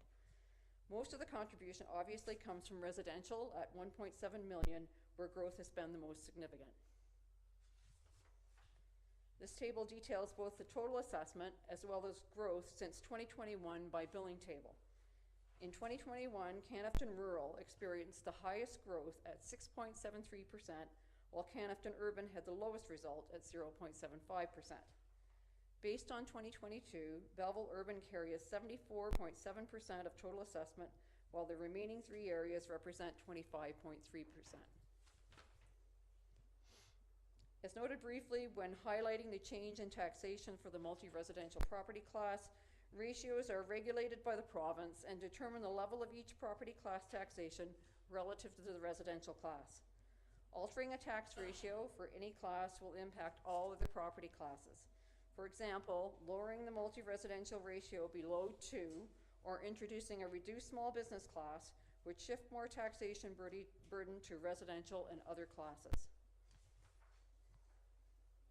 A few years ago, we started providing council with this analysis of the change in the property tax rate for each class within each billing table. In this slide and the three which follow, the change in the tax rate is broken down by the positive impact of assessment growth and the impact of the increase in the 2022 operating budget. As an illustration, using the table above for the Belleville Urban and the residential property class, starting with the 2021 approved tax rate, the change in assessment has resulted in a 1.716% decrease in the rate. The proposed 2022 operating budget produces an increase in the budget of 3.856%, for an overall increase in the municipal tax rate of 2.14%. This slide provides the same details for the property tax rate for Canafton Urban, and as you can see, the impact of assessment growth and the 2022 budget increase differs by each area due to the shift in assessment and the different level of service that each area receives. As noted earlier, Canafton Rural has had the highest assessment growth of the four billing tables and hence the greatest resulting reduction in tax rates from the change in assessment. And this slide depicts the details of the tax rate change for rural as well. So we're now going to move on to section B, which is our user rate funded section, which covers water, wastewater, and parking. So the proposed water budget has increased by $577,400 or 3.48%. The change is primarily due to base adjustments which have been provided in the budget package for your review. This table provides further details on the proposed water revenue and expenditure budgets. The increase in water revenue reflects the 2.1% rate increase approved by Council in December of 2021. Full details are included in your budget package, and Environmental Services staff are available to address any questions you may have as we proceed. The proposed 2022 wastewater budget is $712,900 higher than 2021. Schedules of base adjustments are also included in your budget package. The increase reflects the need for funding to accommodate the wet weather master plan and capital improvements to the wastewater treatment plant. This table provides a summary of the proposed wastewater revenue and expenditure budget for 2022.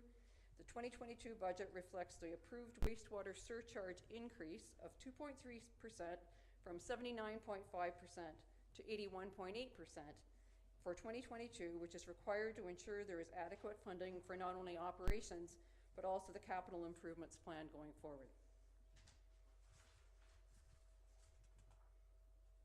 This provides a summary of the parking budget for 2022. The proposed 2022 city parking budget is the same as 2021, which hopefully reflects a return to more normal operations. this table provides the proposed 2022 parking revenue and expenditures in more detail. As you can see, the projected increase in revenue and expenditures for 2022 is based on what's hopefully, again, a more normal level of demand. At the end of 2021, the parking reserve fund balance was $915,000. This fund is established to ensure funding is available for capital projects moving forward. In 2022, the operating budget includes a provision for a transfer to the reserve of $57,000. Just a quick note on the debt policy. The debt policy was updated in 2020 to permit borrowing for periods of 25 years or less, depending on the estimated life of the infrastructure being financed. Each year, the Ministry of Finance issues an annual debt repayment limit notice to every municipality. For 2022, the maximum annual debt servicing cost for the City of Belleville is 25% of our consolidated operating revenue, or $40 million. To protect our credit rating and ensure our financial sustainability, the City's debt policy maintains an annual maximum of 12% of consolidated operating revenue. Under this policy, the maximum annual debt servicing cost for the City would be limited to $19.2 million, compared to the Ministry of Finance ADRL maximum of $40 million. With future debt issuances considered, this table summarizes the City's outstanding debt for the period 2022 through to 2028 and provides a breakdown of tax and user rate funded debt. These calculations are based on a 25-year repayment term in accordance with our debt policy. Outstanding debt will increase from $132 million at the end of 2022 to $140.3 million at the end of 2028. The debt shown on the slide is based on the financing required for currently approved capital projects. As additional capital initiatives are approved, the portion financed by debt will no doubt increase. We're anticipating the provision of a more comprehensive debt forecast as part of our asset management update. A few notes on reserve. As you know, the City has a variety of reserves and reserve funds, and a copy of our most recent schedule was provided to you yesterday. The operating budget details reflect a number of reserve fund transfers throughout various departmental budgets to reduce the impact of taxation. They have also been specifically utilized to fund several one-time issues within the 2022 operating budget. As most bylaws have been created for specific purposes, there is generally very little discretion on their use. So just a few remarks in closing. The tax rates will be forwarded to the April 25th council meeting for approval, and property tax bills will be mailed by June 1st. Remaining tax installments are due on June 28th and September 28th. City will undertake a review of the Parks and Recreation user fees and rates as a first step towards effective implementation and financing of the Parks and Recreation Master Plan. Reassessment, originally scheduled for January 1st, 2022, has been further deferred to January 1st, 2024. The asset management plan will be finalized in June and will provide guidance for development of the 2023 capital budget. So this concludes my presentation, and I'm happy to take any questions you may have. Well, thank you very much, Director Hines. That's a very comprehensive overview, and again, thank you for all the work you did. A couple quick questions for you. I want to ask about the reassessment process. Because we get a lot of comments from people saying that the example we use of what tax impact or is outdated.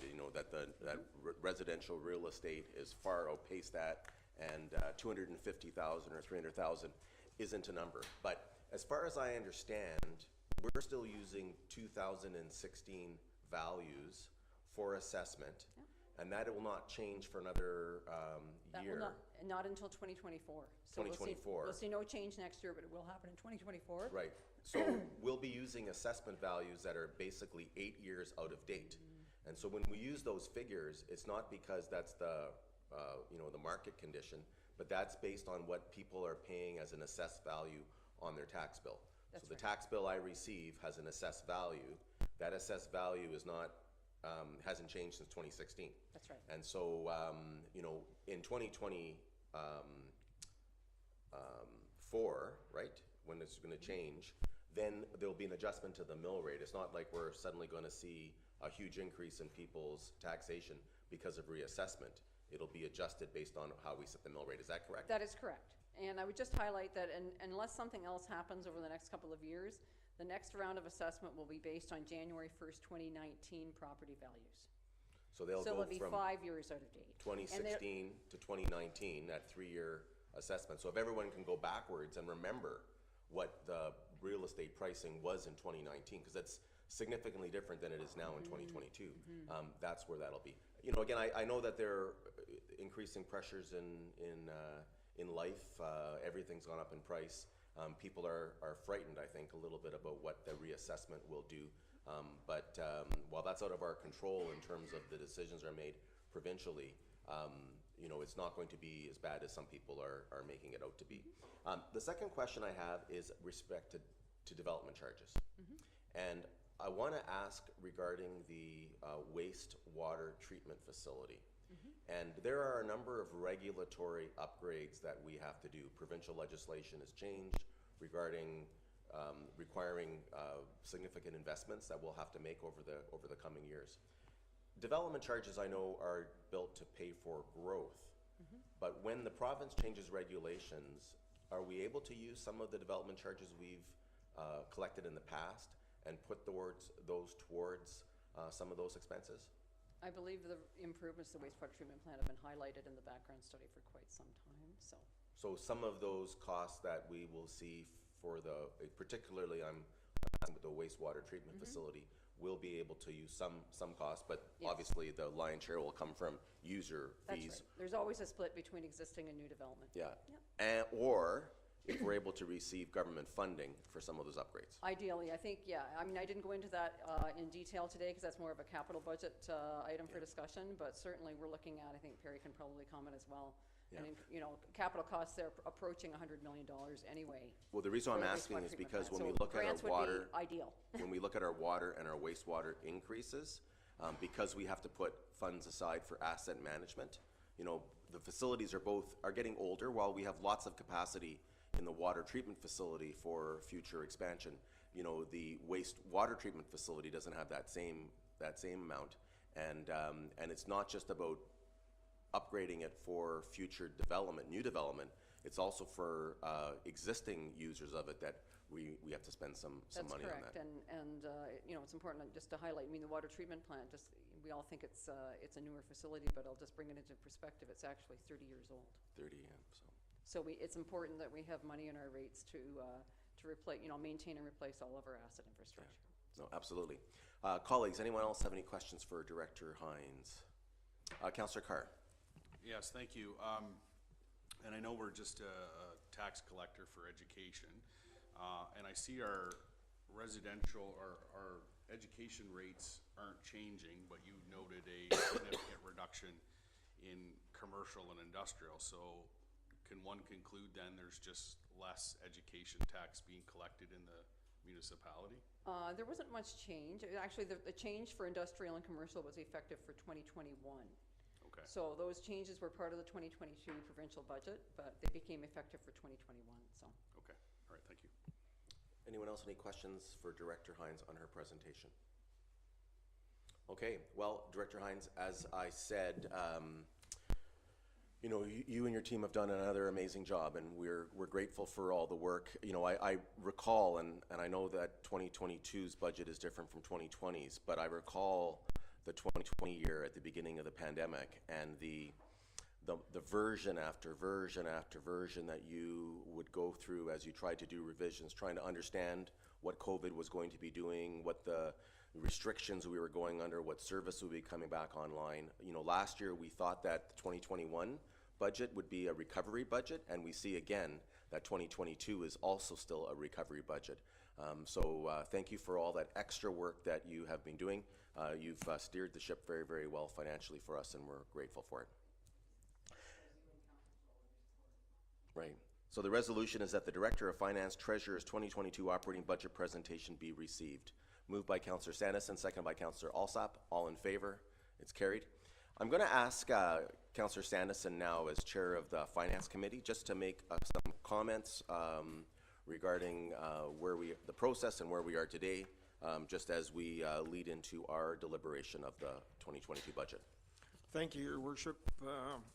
As I went through the the budget package. I just jotted down a few crib notes, so I'll be brief. First, I'd like to thank the entire executive management team and certainly our CAO, Mr. Rod Bove, for his leadership in terms of this budget and the previous budgets that have come before council. This budget, as Director Hines said, has a few one-time charges that we are utilizing tax base rate stabilization funding for. And so that's certainly helpful in terms of the budget package overall. But I think council needs to reflect on the last 4 years, the last 4 budgets, and this is the last budget that this council will be putting together. Over the 4 years, for Belleville Urban and Canifton Urban, the tax increase average over those 4 years is less than 1.5%. So it was 1.39% for Belleville Urban and 1.32% for Canifton Urban. And also for Canifton Rural and Rural, it was less than 1% on average for the 4-year period. Canifton Rural at 0.88 and Rural at 0.56. So I think that, just when you think of inflation alone, I think that's a tremendous achievement by this council and by the executive management team.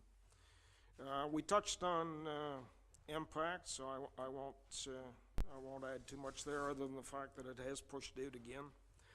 This budget I would describe as having something for everyone.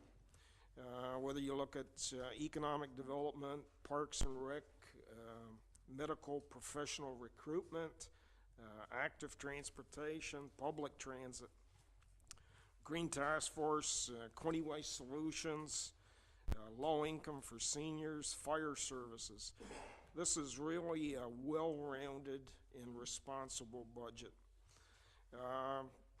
We touched on development charges, and certainly we've been buoyed by growth, and also the fact that we adjusted development charges such that growth does pay for growth.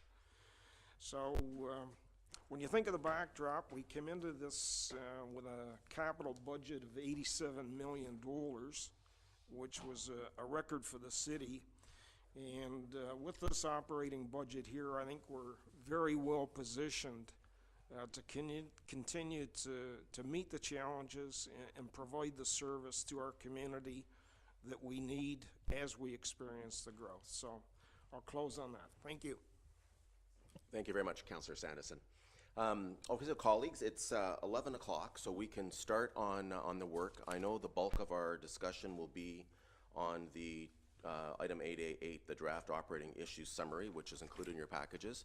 But we'll start off with 8A2, the 2022 property assessment analysis.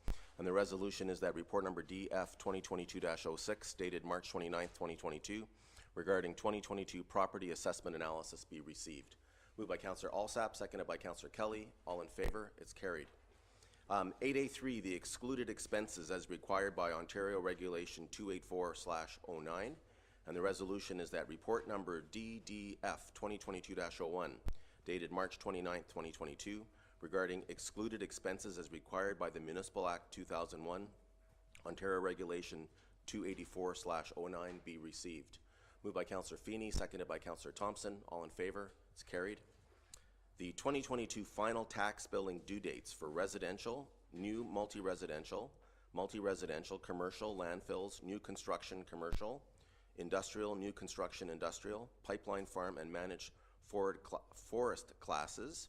And the resolution is that a bylaw to set the final 2022 due dates for the collection of taxes and the payment of taxes by installment for properties in the residential, new multi-residential, commercial, landfills, new construction commercial, industrial, new construction industrial, pipeline farm, and managed forest classes be prepared for council's consideration. Moved by Councillor Alsap, second by Councillor Feeney. All in favor? It's carried. 8A5, asset management contribution. And the resolution is that pursuant to the accounting coordinator's report number AC 2022-04, asset management contribution be received and referred to issue number D4/5. Moved by Councillor Sandison, seconded by Councillor Alsap. All in favor? It's carried. 2022 draft base budget adjustments, tax supported. And the resolution is that the 2022 draft base budget adjustments, tax supported, be approved. Moved by Councillor Thompson, seconded by Councillor Millette. All in favor? I'd like to make an amendment. You want to make an amendment to the Yes. base budget adjustments? Yep.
Councillor Carr, in consultation with the treasurer and with the clerk, so there are basically hundreds of base budget adjustments included in this category, and in speaking with Mr. Mcdonald, the route for us to go would be to defeat this resolution and then deal with each item one at a time. Otherwise, we're considering it as one resolution for all the base budget adjustments. Certainly, that's the practice that we've had in the past. That's the way we'll move forward. Director Mcdonald tells me that you did speak with him about this last week, and he encouraged you to speak with me so I would be aware of it before you brought it up today. Unfortunately, you didn't, so I haven't had a chance to go through and do the research on this to be able to advise you.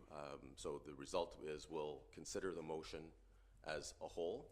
If it is passed, we move on. If it is defeated, we'll deal with the items individually. Okay, so just a point of order then. So I recognize that there are hundreds of base budget adjustments, and I don't take issue with the majority of them. I want to look at one item, but unfortunately the way the base budget adjustments are is they're grouped. We are in 8A, which requires us to look at these issues individually, and what I'm looking for is a base budget adjustment in one area only, and very specific, and I have the numbers here as well. So that's where I'm going with this. I don't want to get into the hundreds and hundreds of items.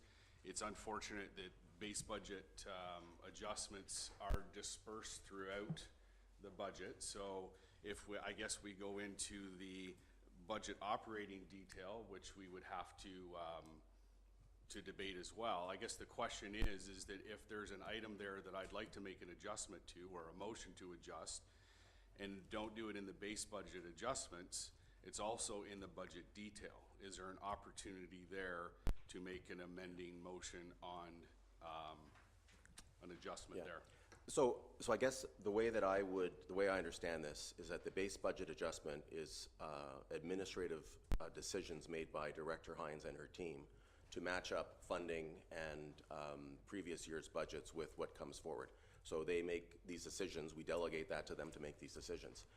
You can certainly speak to the motion on the draft base budget adjustments, and you can discuss your concern, and if council shares that concern, then the step would be to defeat the resolution and then to deal with the items one at a time. If council doesn't agree with that decision, you can vote against it and we move on. In terms of the detail that we'll be discussing under the operating issues, is that what you were referring to? Yes, but I was told that the base budget adjustments are built into the operating detail. And so either way, there's an issue that I want to make an amendment. But I guess the base budget adjustments are built in based on maintaining a level of service. Okay. So that is what we, you know, delegate to Director Hines and her team. The Finance Committee did not go through and provide direction to administration on what to do for the base budget adjustments.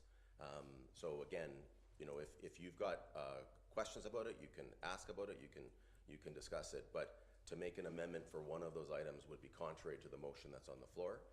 So we would have to defeat the resolution and then deal with those items one at a time, and then you can deal with it that way.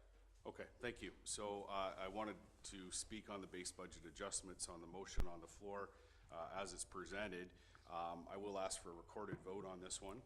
I will not be supporting the base budget adjustments as it's presented.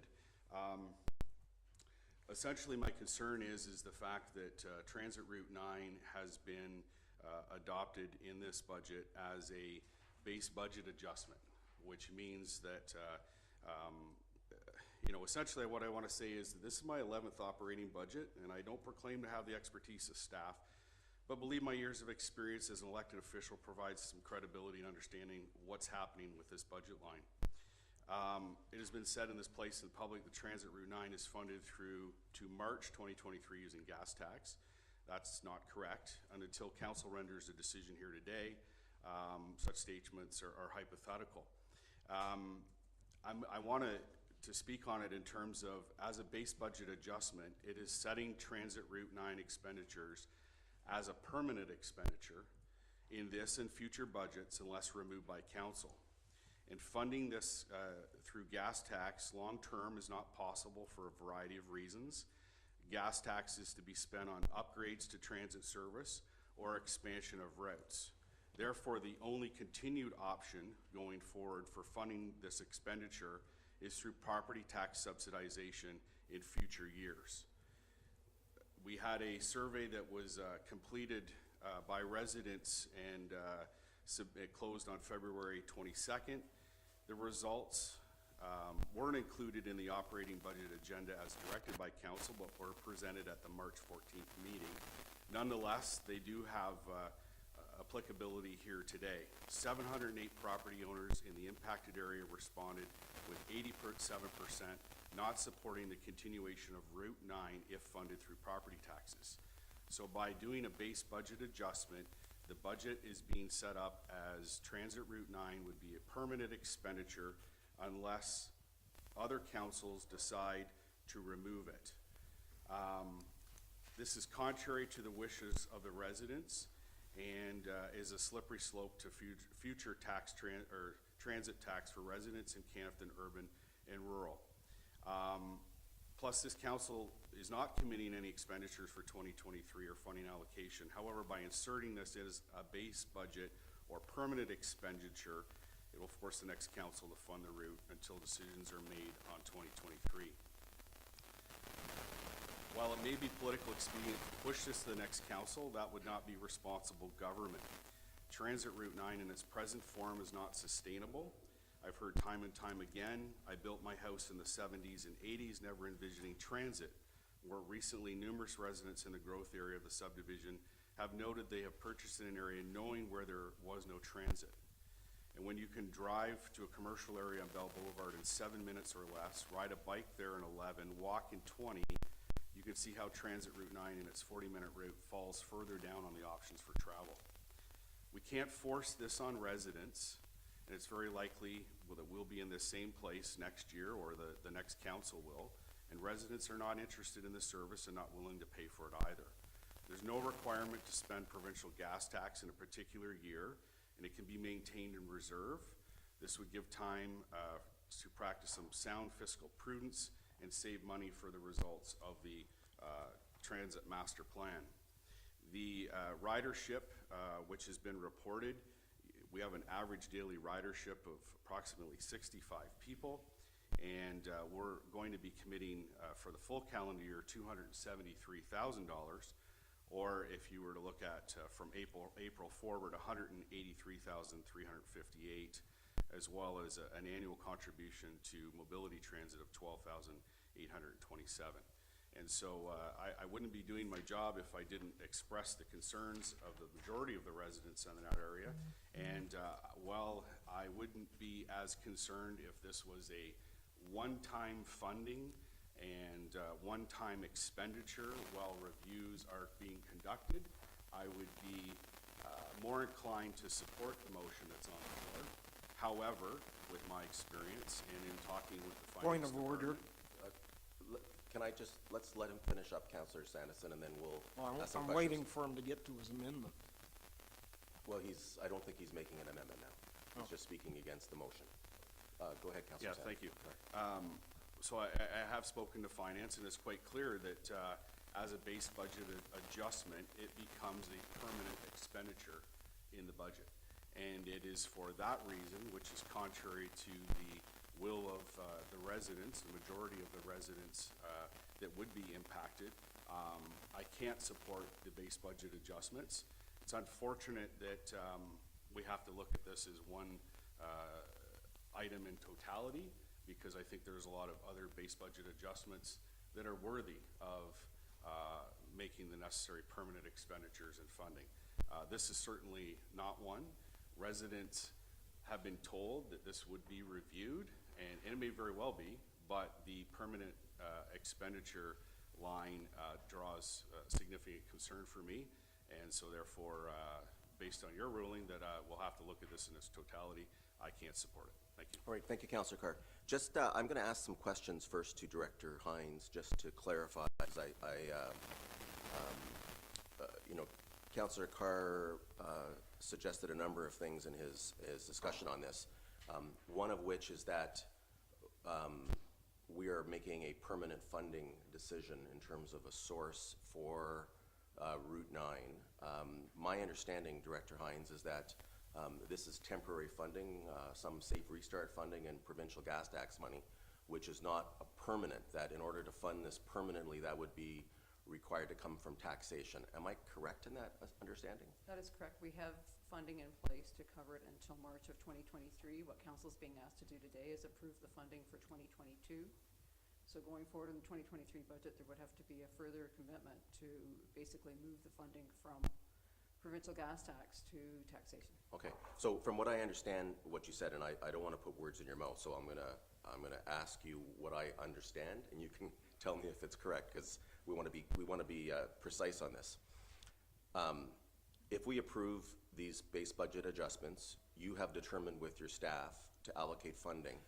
Does that mean that that is a permanent funding source? What I mean by that is, does that not mean that in the spring of 2023, the next council will have to make a decision whether to fund that route through taxation, or find another revenue source, or to stop that route? That is correct. They would need to make a further decision. And, Okay, so this is not a permanent decision. I guess perhaps what Councillor Carr is really getting at is, why would we include that in the draft base budget adjustments? Are there other items in the draft base budget adjustments that are not permanent in nature? I would have to further review the listing. Okay. To give you a But conclusive. just so that we're certain, though, this is not a permanent decision. We are not extending the service permanently. It'll be for a period of time like the original pilot project was. That's correct, but I would also suggest that, 2023 will need to be anticipated probably before the commencement of 2023 to make sure that the proper funding model is in place. Okay, but that is going to be a decision for the next council to make in That's terms of correct. if this And- is approved. And we have the transit master plan pending as well, so. All right, and the transit master plan spending. All right, colleagues, so I hope that provided a little bit of clarity. I'm not sure if anyone else wants to speak on this issue. Start with Councillor Thompson, and then I'll go to Councillor Sanderson. Yeah, not going to for or against it at this point. I just need some clarification. So if we approve the base budget adjustments, we're approving it in our taxes from where it's a trial basis till the end of 2022, right? If we approve these base budget adjustments, there will be non-tax revenues, non-taxpayer supported revenues, which will be allocated to run the system up until the end of this year. and then they will manage it for the first quarter of 2023 until the next council makes a decision on the future of Route 9. So sorry, Councillor Malat, so you say there'd be no taxpayers' money to run that from the trial period till the end of the year? End of the year, and nor would there be any for the first quarter before the next council will discuss and decide the issue in their operating budget in 2023. So where would that money come from then if we're not using money if we're not using taxpayers' money to pay it? Good question. I'll ask Director Hines to clarify that again. So the plan is to use provincial gas tax until there is sufficient provincial gas tax and it does fit the criteria of the program to finance the route until March of 2023. So after that point, it would become part of taxation. Those areas served by Route 9 would be then responsible for paying that on their taxes. So if you recall my slide that showed all the different areas and what they paid for, the Canafton Urban and Canafton Rural would then have to pay for transit as well. If council chooses to continue the service. That's correct. Have we done this before with transit used once we go out of the trial period and into a permanent, semi-permanent, whatever way you want to put it? Extended, yeah. Extended. Have we used provincial gas tax to do that before? Yes, Or is this? we've used provincial gas tax many times in the past for trial services, yes. No, but. Within the urban area. I mean, past the trial period. Because the trial period ends in what, April? No, yeah, you're only allowed to do it for so long, and then it becomes the responsibility of the taxpayer thereafter, so. But my question is, have we used it, the funding from the government to go beyond our trial period before? No. Well, there's a maximum length of time you can use this Yes. funding for, Councillor Thompson. We've used it for the full amount of time previously. For the trial period, yes. So it's the same calendar amount of time that is for this one. But that trial period ends in what, April? Or March? In March of 2023. So what happened was, and I may refer to staff for additional details, but we were able to use some Safe Restart funding, and then now we're actually able to use provincial gas tax funding for that. But any of the trial services that have been provided in the past have always been within the urban area, so there was never an issue with reference to a taxation change for a particular area. So, if we're using provincial gas tax, why is there a base budget adjustment if we're not using taxpayers' money? Through the chair, because we have to show a revenue source within the budget for the program. So the provincial gas tax actually appears in the budget detail as revenue, which funds the expenditures for the route. Okay, thank Councillor Sanderson. Thank you, through the chair. So, I guess let's start with, as chair of the Transit Operations Advisory Committee, I wouldn't be doing my job if I didn't advocate and believe, and I do believe, that public transit is an essential municipal service. So I take that as part of the responsibility as the chair. Council will be aware, as the committee is aware, is that the Route 9 transit was introduced in September of 2021, and the committee will review at the end of the one-year period, September of 2022, this year, they will review the data and make decisions and recommendations to council in terms of what form or format transit will take for Ward 2. And so there's no, how would I say it? We're not passing this on to the next council. We're dealing with it in this council. When the route was implemented, I think we've got something like 33 stops. None of them are permanent. And the reason none of them are permanent is that the fixed route for the one-year trial may not be even in operation at the end of the one-year trial. And if it is in operation, it will probably be in a modified route, one that maximizes the utilization and reduces the current time frame from about 45 minutes on the route to 30 minutes, similar to many of the other routes in Ward 1. So to make statements that this is permanent funding is just, for lack of a better word, false.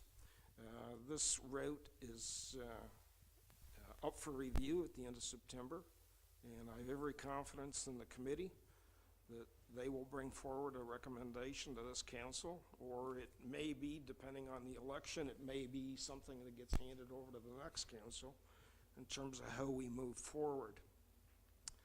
So I think it's a bit disingenuous to suggest that because residents told us they didn't want property taxes to go up, that they don't want public transit. So far in the first 6 months of operation, we've had something like 12,000 riders on that transit. And one of the expectations, or one of the dialogue points at an earlier meeting of council, was that perhaps we should do on demand.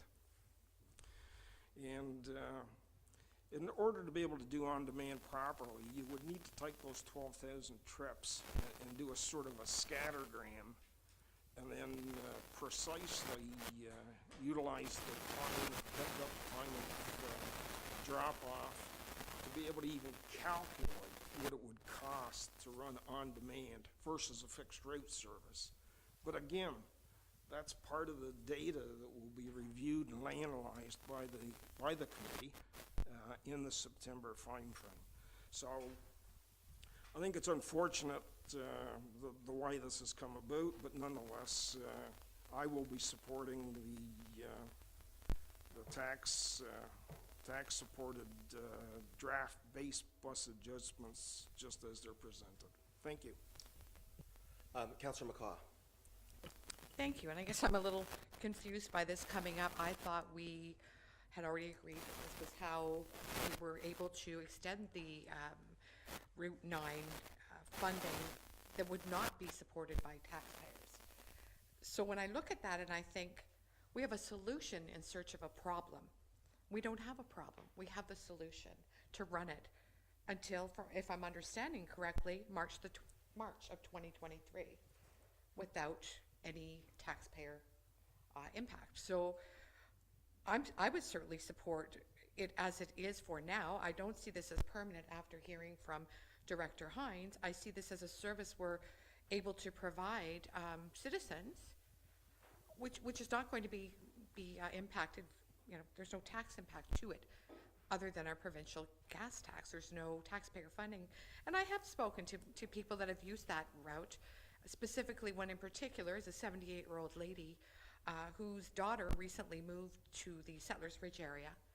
And she is now, and her daughter's been away for 20 years. So she's now able to take that transit out to the Settlers Ridge area to her daughter's home. So for someone like that who relies on public transit, she's thrilled. And the thought of not having it, again, it's like her daughter being taken away from her again for another 20 years. So, you know, I can see for and against, but in this particular case, as I said, we have a solution, we have a funding source. I really don't feel like we need to look for a problem. And that's my thought on it, and I will support it, the base budget. Thank you. Councillor Millette. Thank you, Your Worship. And as a member of the Transit and Operations Advisory Committee, I at the time this was presented at committee, I opposed it on principle because it was a matter that had been discussed in the past, that the will of residents in that area didn't wish to support this on a taxation issue going forward. I was, along with my colleague, Councillor Carr, on the losing end of that one. I remain concerned about the overall sustainability of that on the taxpayers in the Thurlow Urban Ward. And coming into this, I was concerned that funding source may truly have been baked in, if you will, on a permanent basis into the budget. On that grounds, I would have opposed it going forward, and I said the last time we debated this issue that I may well support this once all the data's in. And I believe, your worship, you said I'll hold you to that, and I will give it a fair judgment once all the data's in, and I look forward to that. Fair enough. And my concern was, as with Councillor Carr, I did not want to see this baked in as a permanent line item that we would have to remove going forward. After hearing from Treasurer Hines, I'm satisfied that we will make a decision based on the data going forward, and once this one-time funding is used.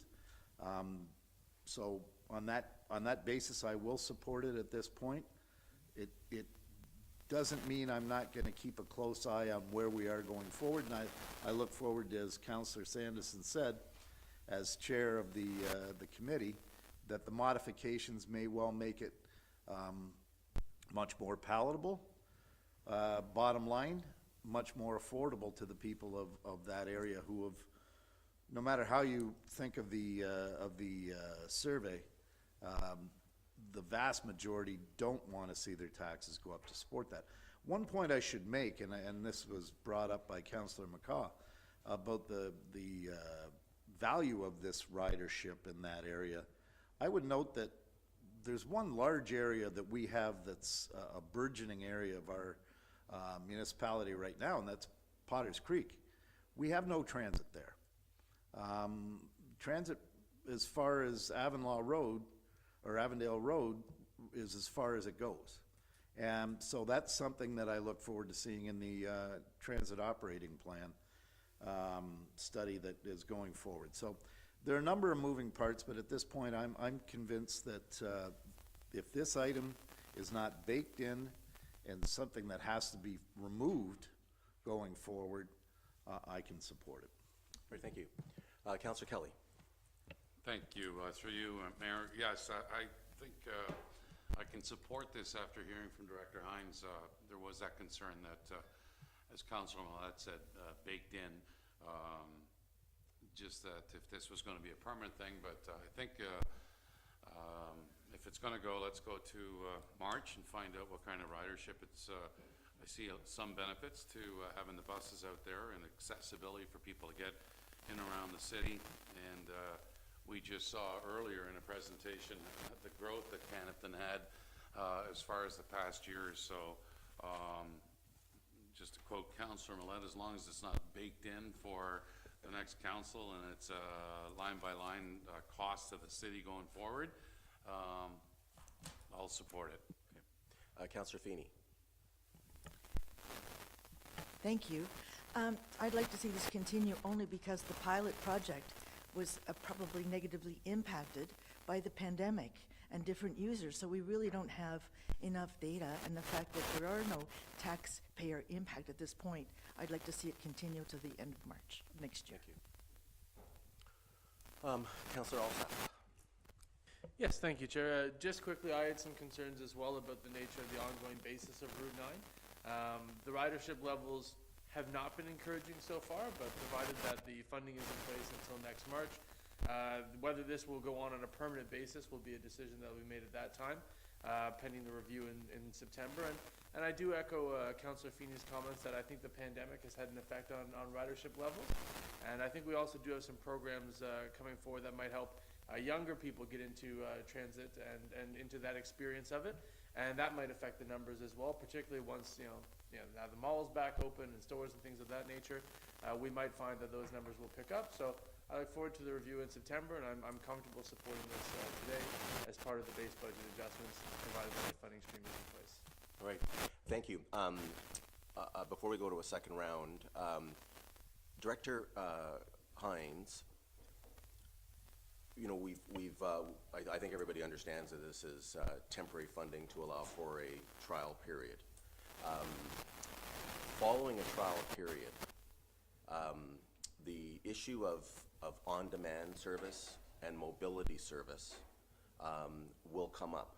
And what I mean by that is, are we able to have on-demand service and mobility service in an area that it does not have this as a core service in their area? No, they actually, it doesn't matter what the service delivery model looks like, they would be responsible for paying transit within their taxes the same way as the urban area currently does.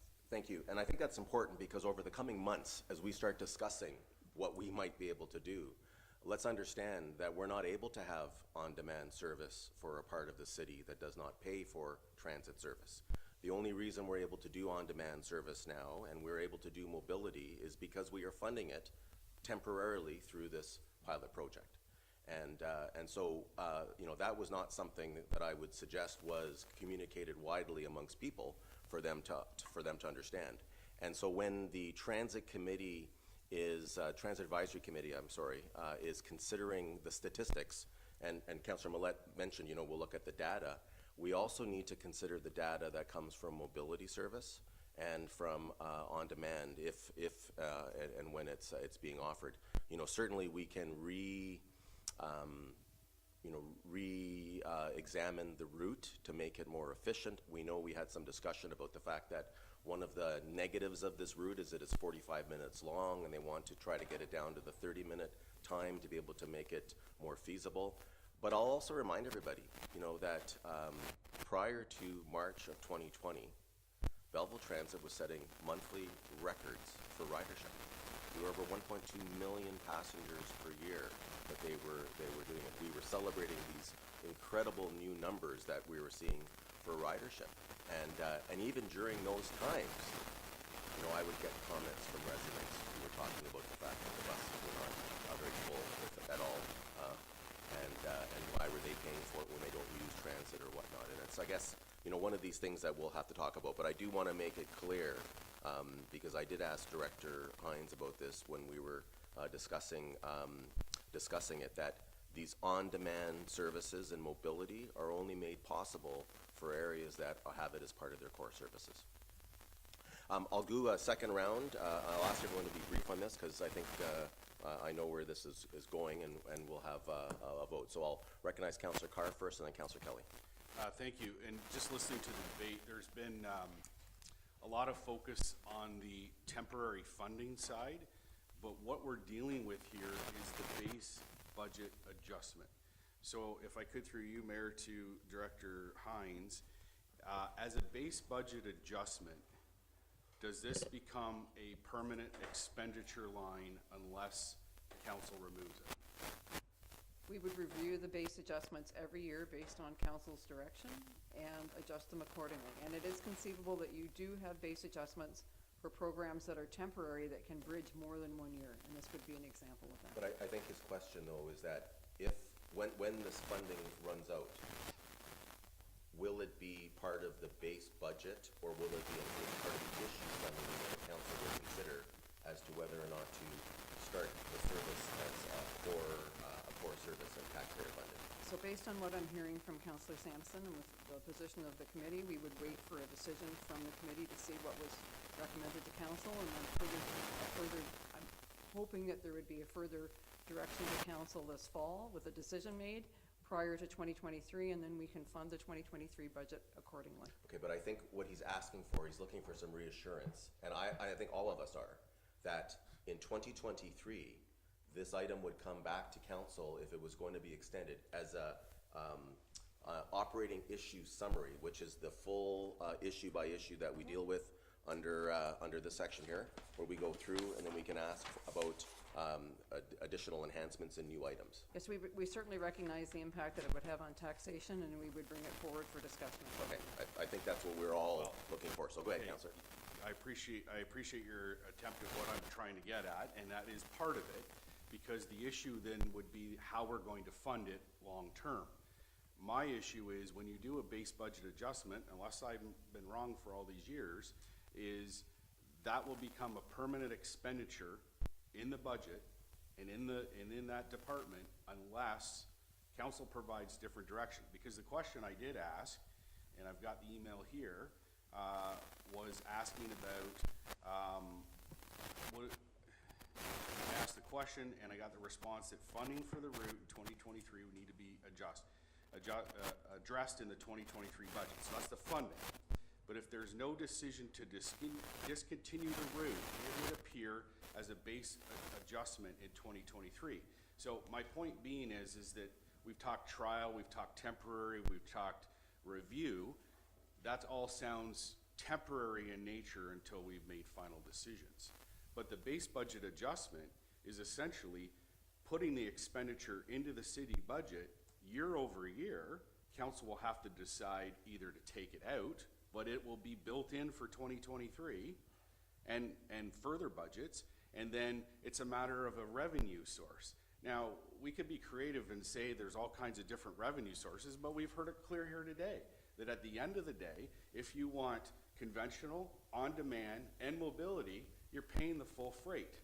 So whether we're talking about it today or we're gonna punt it to the next council in 2023, the reality is there's going to be a tax payment that has to be made because it's going to be a permanent expenditure, unless we draw the conclusion in the fall that it's not worth it and we're not proceeding. I know right now we're averaging 67 riders per day since it started.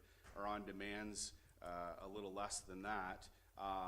And yeah, our ridership was suppressed because of COVID, but so was every other route. But when you compare the compressed COVID impact across the board, we're still performing reasonably well on some of the routes. This one is considerably underperforming. And again, at the end of the day, it's not lost on me that people don't want the service and they don't want to pay for it. So getting back to my original premise here is that with a base budget expenditure that we agree today, and it stays there, unless council makes a decision otherwise, would that be put into the 2023 budget as a base item? Councillor Carr, I don't agree with you in terms of your understanding of what Director Hines said to you. It's very clear. It's being put in here because it's a revenue area. It'll have to be a decision of council to extend that service, and then they will have to consider how they will. It's not a revenue, it's an expenditure. Anyways, we're gonna have to agree to disagree. I heard it pretty clear. I think the rest of us did as well. This is a temporary funding source. It is not permanent, and the next council will make a decision at their spring operating budget. Councillor Kelly. Through you, Mayor, just listening to conversation today, and as a councillor, I find it frustrating. You know, I like to make this Route 9 work. 66 people, 67 using it daily, 12,000 over the last 6 months. It's just when we're brought up to speed about the on-demand service for mobility, that the taxpayers would have to be funding that to get that service, when close to 800 in a recent survey said they weren't interested. But I'm still in for rolling this out and seeing what the results are for the next little while. But as a councillor, I can only speak for myself.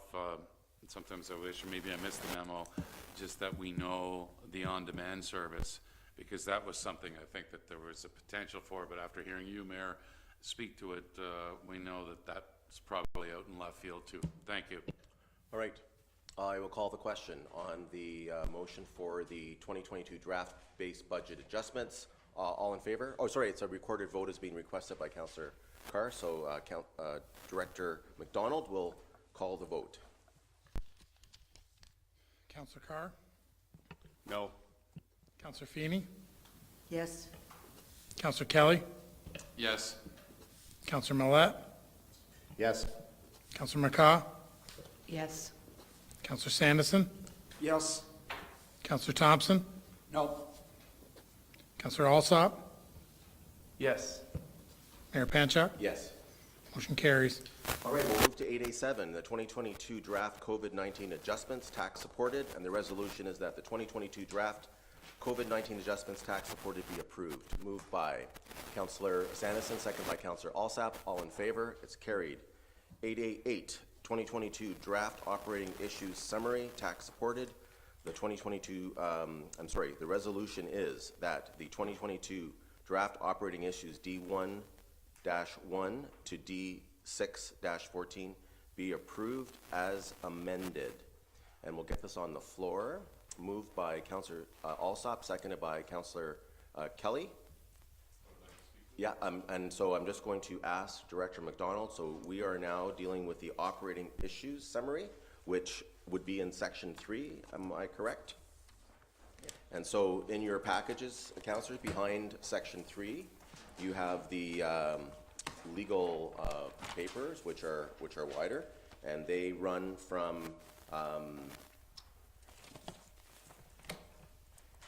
sorry, let me just.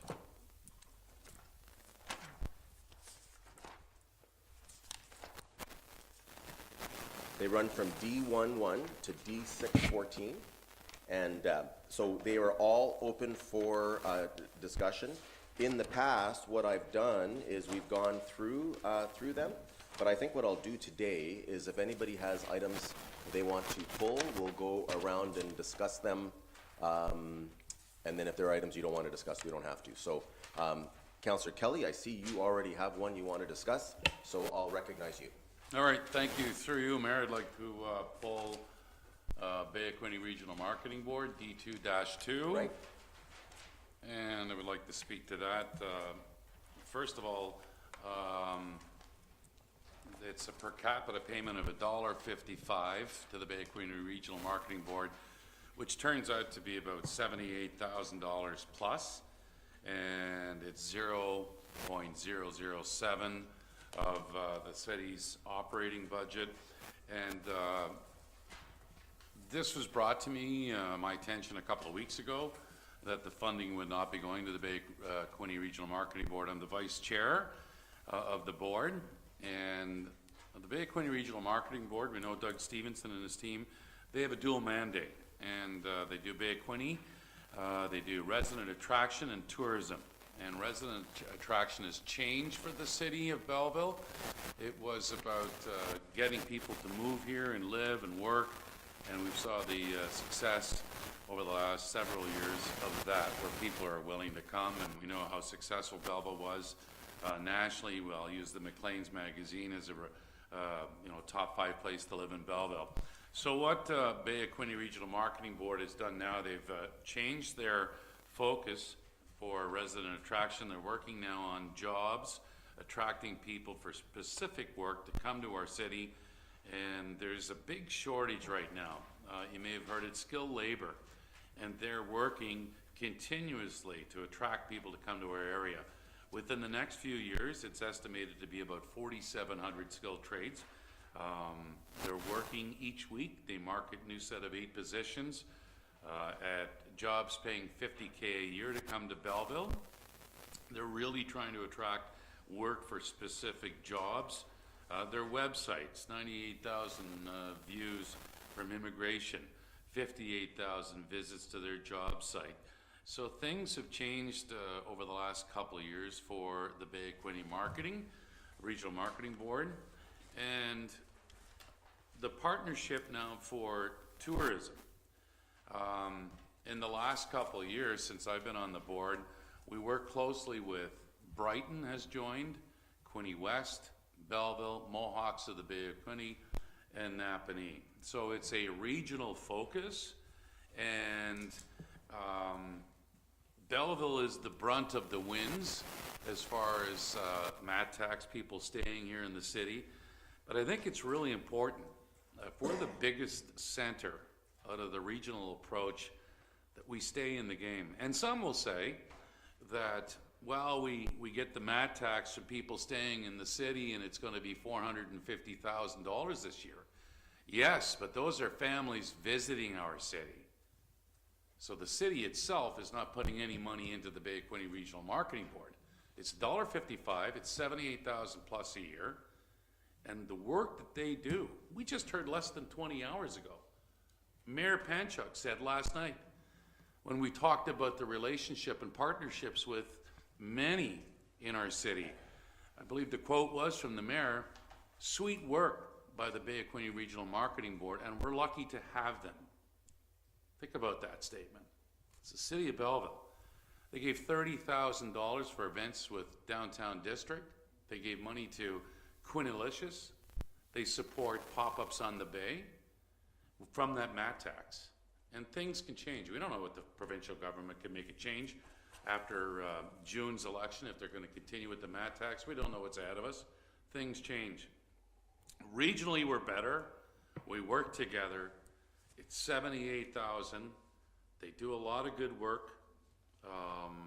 I think it would be very foolish of us to pull out and not have the Bay of Quinte Regional Marketing Board work for the city of Belleville, because they have two separate agendas.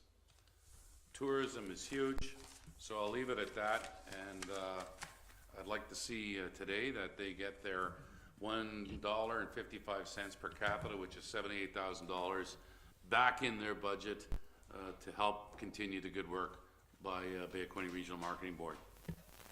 Great, well, thank you, Councillor Kelly. Before I recognize everybody else, there's some information that I think we all should be aware of. And so I had the agreements pulled that the City of Belleville has entered into the Bay of Quinte Regional Marketing Board. And Councillor Kelly is correct in that there were two sort of paths that Bay of Quinte Regional Marketing Board would follow. One was marketing the community from a tourism point of view, and secondly was a Bay of Quinte living initiative to get people to move to the community.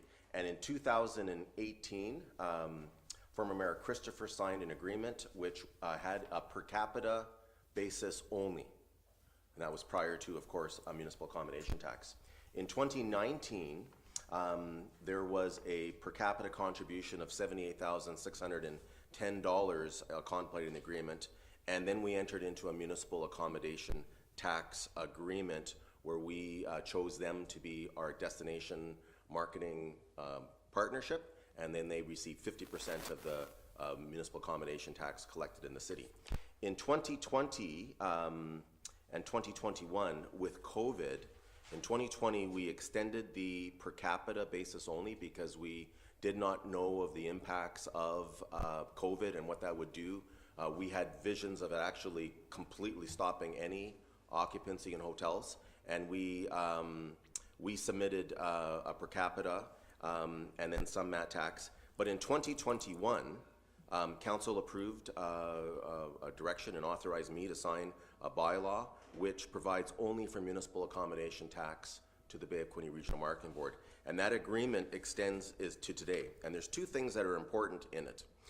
First of all, it says that this agreement supersedes all previous agreements, understandings, commitments, agreements, oral or written, with respect to the subject matter. So that's the entire agreement. So we entered into an agreement that did not include a per capita basis, although we did pay it in 2021. And so there's some question about what we should do about having paid it when we weren't obligated. But I also will point out that this year in 2022, we are predicting to give Bay of Quinte Regional Marketing Board $450,000 to use for the marketing of the region.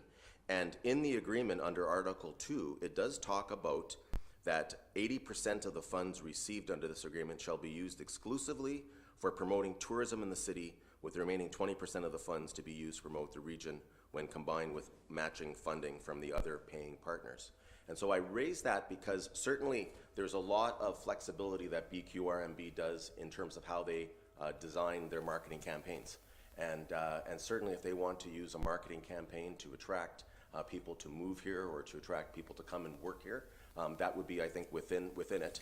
But at the end of the day, we are significantly giving them much more than they ever had before. The agreement that we have right now does not call for per capita, and I can share it if anyone wants to see it. We can ask Director Hines if you want for confirmation. But that's the challenge we're in, and this is why it is being proposed to be removed from the budget. On discussion, Councillor Alsap and then Councillor McCaw. Yes, thank you, Chair, and I appreciate you bringing those agreements to our attention.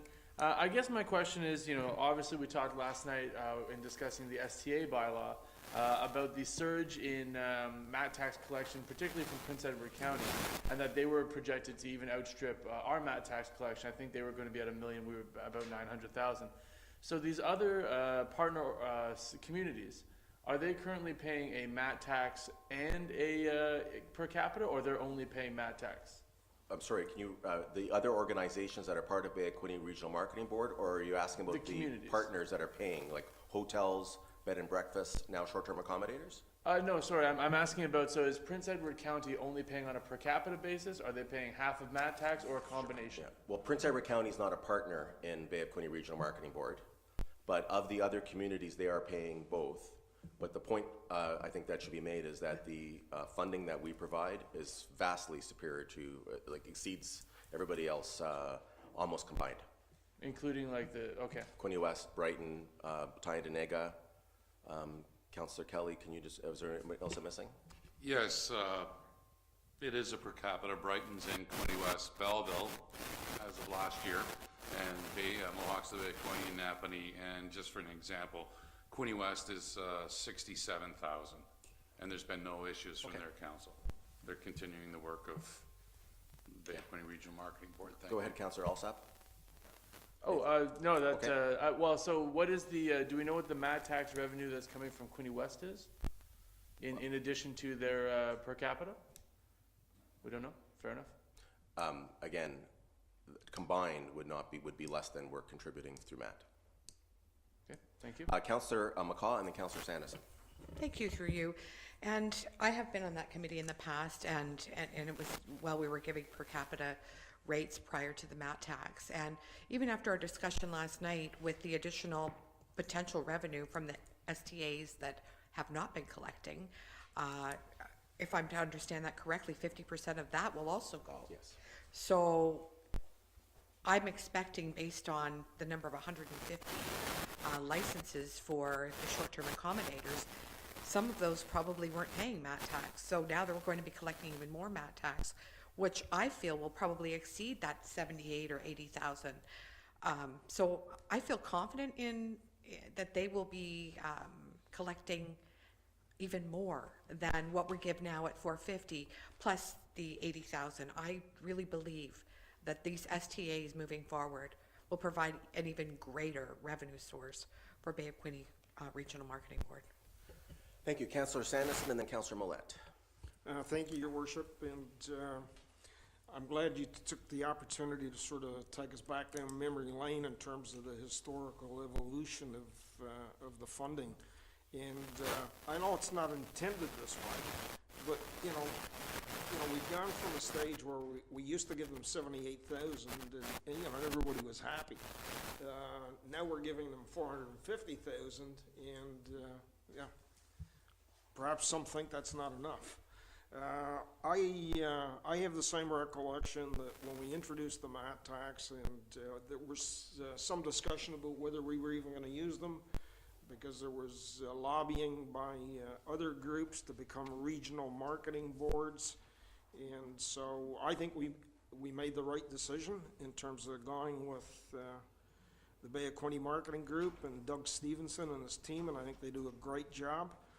But part of the deal was that when we moved the MAT tax over to them at the 50% level, that the head count that would fall by the wayside. So net, they're about 500% ahead of what they used to receive, and that number's only going to grow. So those are my thoughts. Thank you. Thank you, Councillor Millette. Thank you, Your Worship, and I'm certainly not undervaluing the windfall that the MAT has brought the community for funding such initiatives. I'm just wondering, and I have a very simple question, is at what stage, or was this brought up at any committee or discussed at any level for this reduction of the 80,000 and the removal of the $1.55 per capita?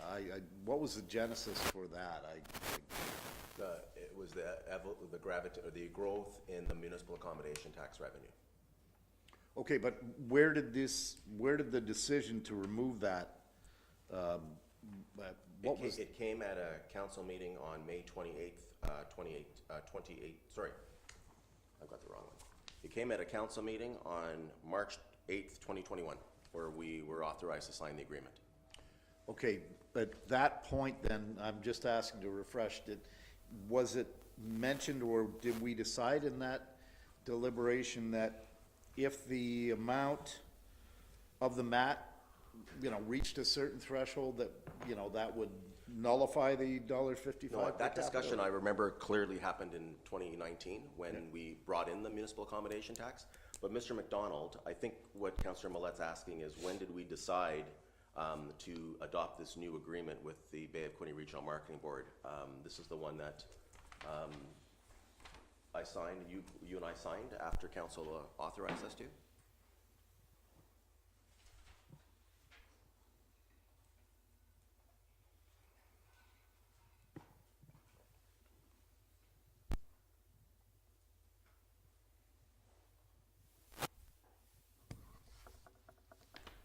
Yeah, so ultimately, through the chair to council, the mayor's referencing, obviously, the agreement, execution of the financial accountability and service agreement between corporation and BQRMB, which is providing them the MAT tax. So at that point, they would have been provided. It's an agreement between the corporation and BQRMB that's providing MAT tax to them, March 2021. And do you recall who prepared that agreement?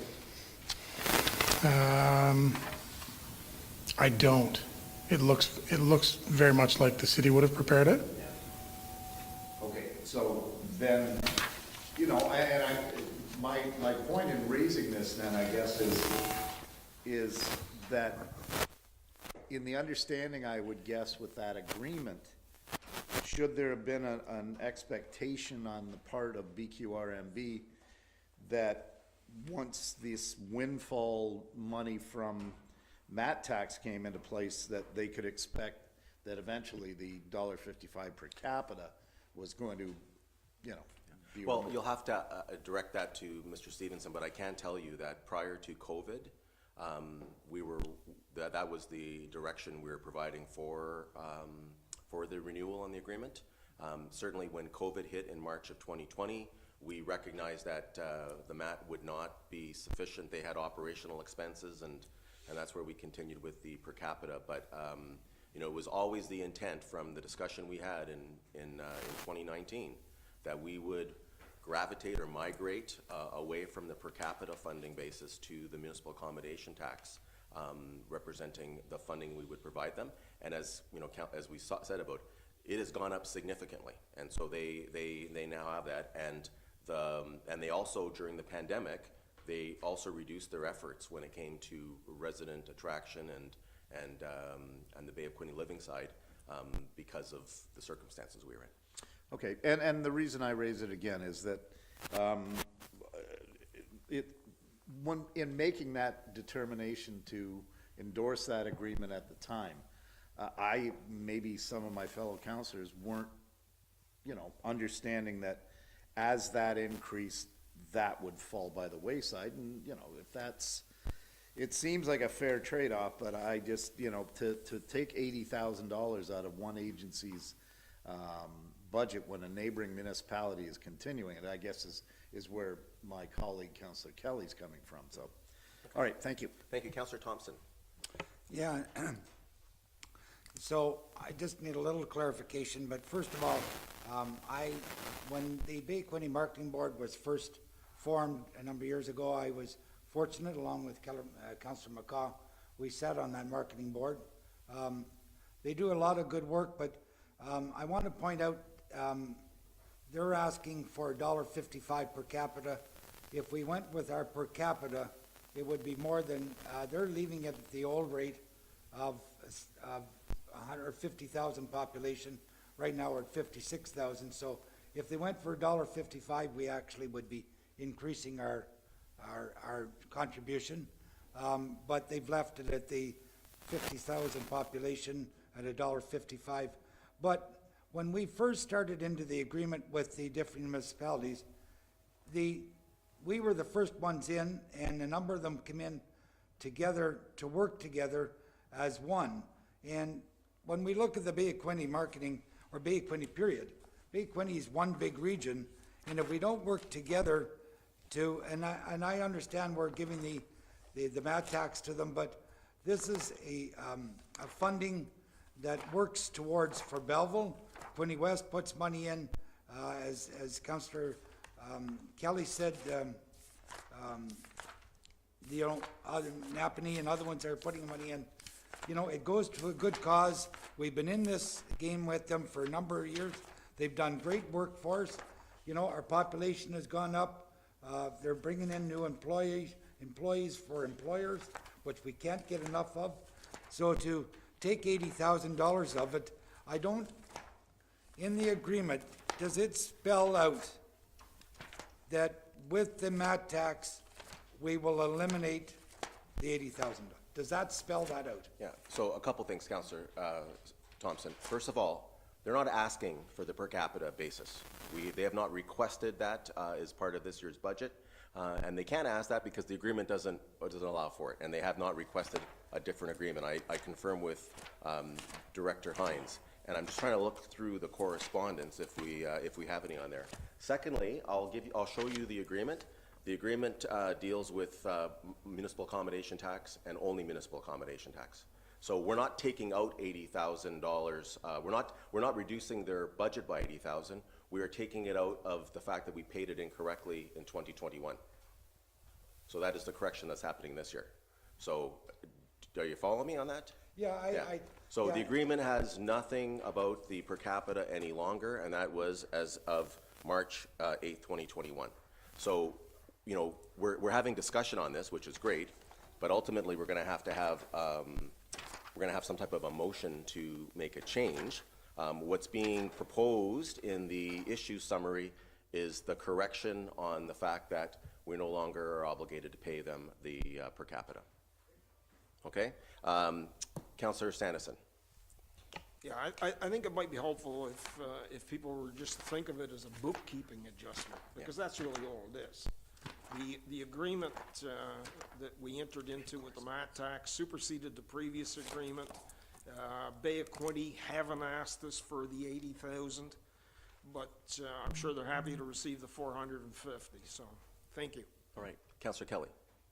Thank you, through you, Mayor. Final thoughts on this. I'd like to call up Manager Post, if we can. Is that Sure, all right? yeah. Thank you. Just a couple of questions for Manager Post, just to get some everybody on the same page, because there seems to be some confusion. As I said off the top, the Bay of Quinte Regional Marketing Board has two mandates. One is to work with the City of Belleville, and one with the regional concept with our partners. And we talk about the MAD tax. It's $450,000. So, Manager Post, you've had a chance to work with the Bay of Quinte Regional Marketing Board. You're at the meetings. The value of $78,000 and the work it does for the city as standalone commitment. Through His Worship to all of Council. So yes, had the opportunity to work with the Bay of Quinte Regional Marketing Board for many years. We've always defined their role as having two mandates. The first one is tourism marketing, which they use the MAT funds for. Their second mandate has been resident attraction. We refer to it more now as workforce attraction. That's really what we're looking for. We really need workers, skilled and otherwise, coming to this community. So certainly we have an agreement on that details how they are to spend that tourism funding.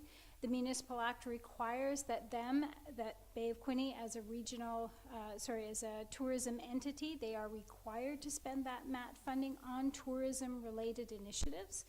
The legislation for them is pretty clear, which is why we've always operated in sort of a good faith environment around the living portion of their mandate. So we have been providing them with $1.55 per capita, and those funds were to be used for resident attraction or labor force attraction. They look after our immigration portal. They look after a lot of those resident settlement and attraction issues for us. So yes, we've always seen them with two mandates: resident attraction, tourism. MAT intended to fund the tourism side of it, in accordance with the legislation and the agreement we have with them, and then the $1.55 per capita funding intended to help and support the resident attraction initiatives. Just a couple more things for you, Manager Post. We know that at meetings and the information that we have as board members is Bay of Quinte Regional Marketing Board is working with partners to secure 4,700 skilled trade workers to come to our area. That's a goal in the next couple of years. And They have a strong relationship with the Home Builders Association too. If this funding per capita is taken away, $78,000, the Bay of Quinte Regional Marketing Board can't use the other form of revenue, the MAT tax, to continue this partnership, let's say the Home Builders Association, because it's not tourism driven, so that money from MAT is directly for tourism. Is that how you see it? That is my understanding, yes. Yeah. So, if we decide today that they don't get the per capita, does that eliminate someone at the table at the board from Belleville for the Bay of Quinte Regional Marketing Board? Because does that take away some of our potential partnership or growth? I'd have to look at their constitution and bylaws to see how our membership is structured, whether that there's something related to that per capita payment. That I'm not sure. But certainly, you know, I think Bay of Quinte would then, if there is no additional funding provided, I think then the board would have to look at whether they provide that service to Belleville. You know, if all the other partners are paying a per capita fee, Belleville is not, then I guess their board would have to decide what level of service Belleville gets. And final question for you. I've seen the partnership grow in the last couple of years. So encouraging. Everybody has the same goal to draw people to this part of Ontario. You see Brighton, Quinte West, Belleville, Mohawks of the Bay of Quinte, and Napanee at board meetings and sharing ideas and potential partnerships even for summer or fall events. How have you seen that relationship over the last couple of years? Oh, it's grown, and I think really it's become even more important during these pandemic times, right? That partnership, we're able to take that money we collect as a group and spend it to the benefit of all. So it's you know, we've been able to leverage that partnership to support the entire region. All right, thank you, and I'll leave it at that. I see the value in it, and the funding streams, there's two different responsibilities that are associated with those, just to clarify.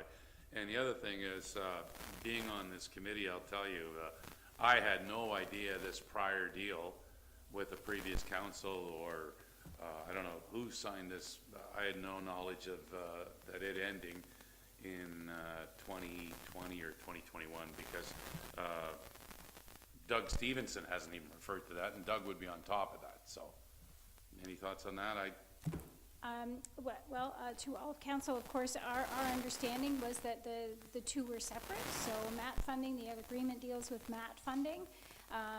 You know, the per capita funding was separate, the living side was separate, and we assumed as long as it was approved in budget that the living work that the Bay of Quinte would do on our behalf would continue as long as we provided payment.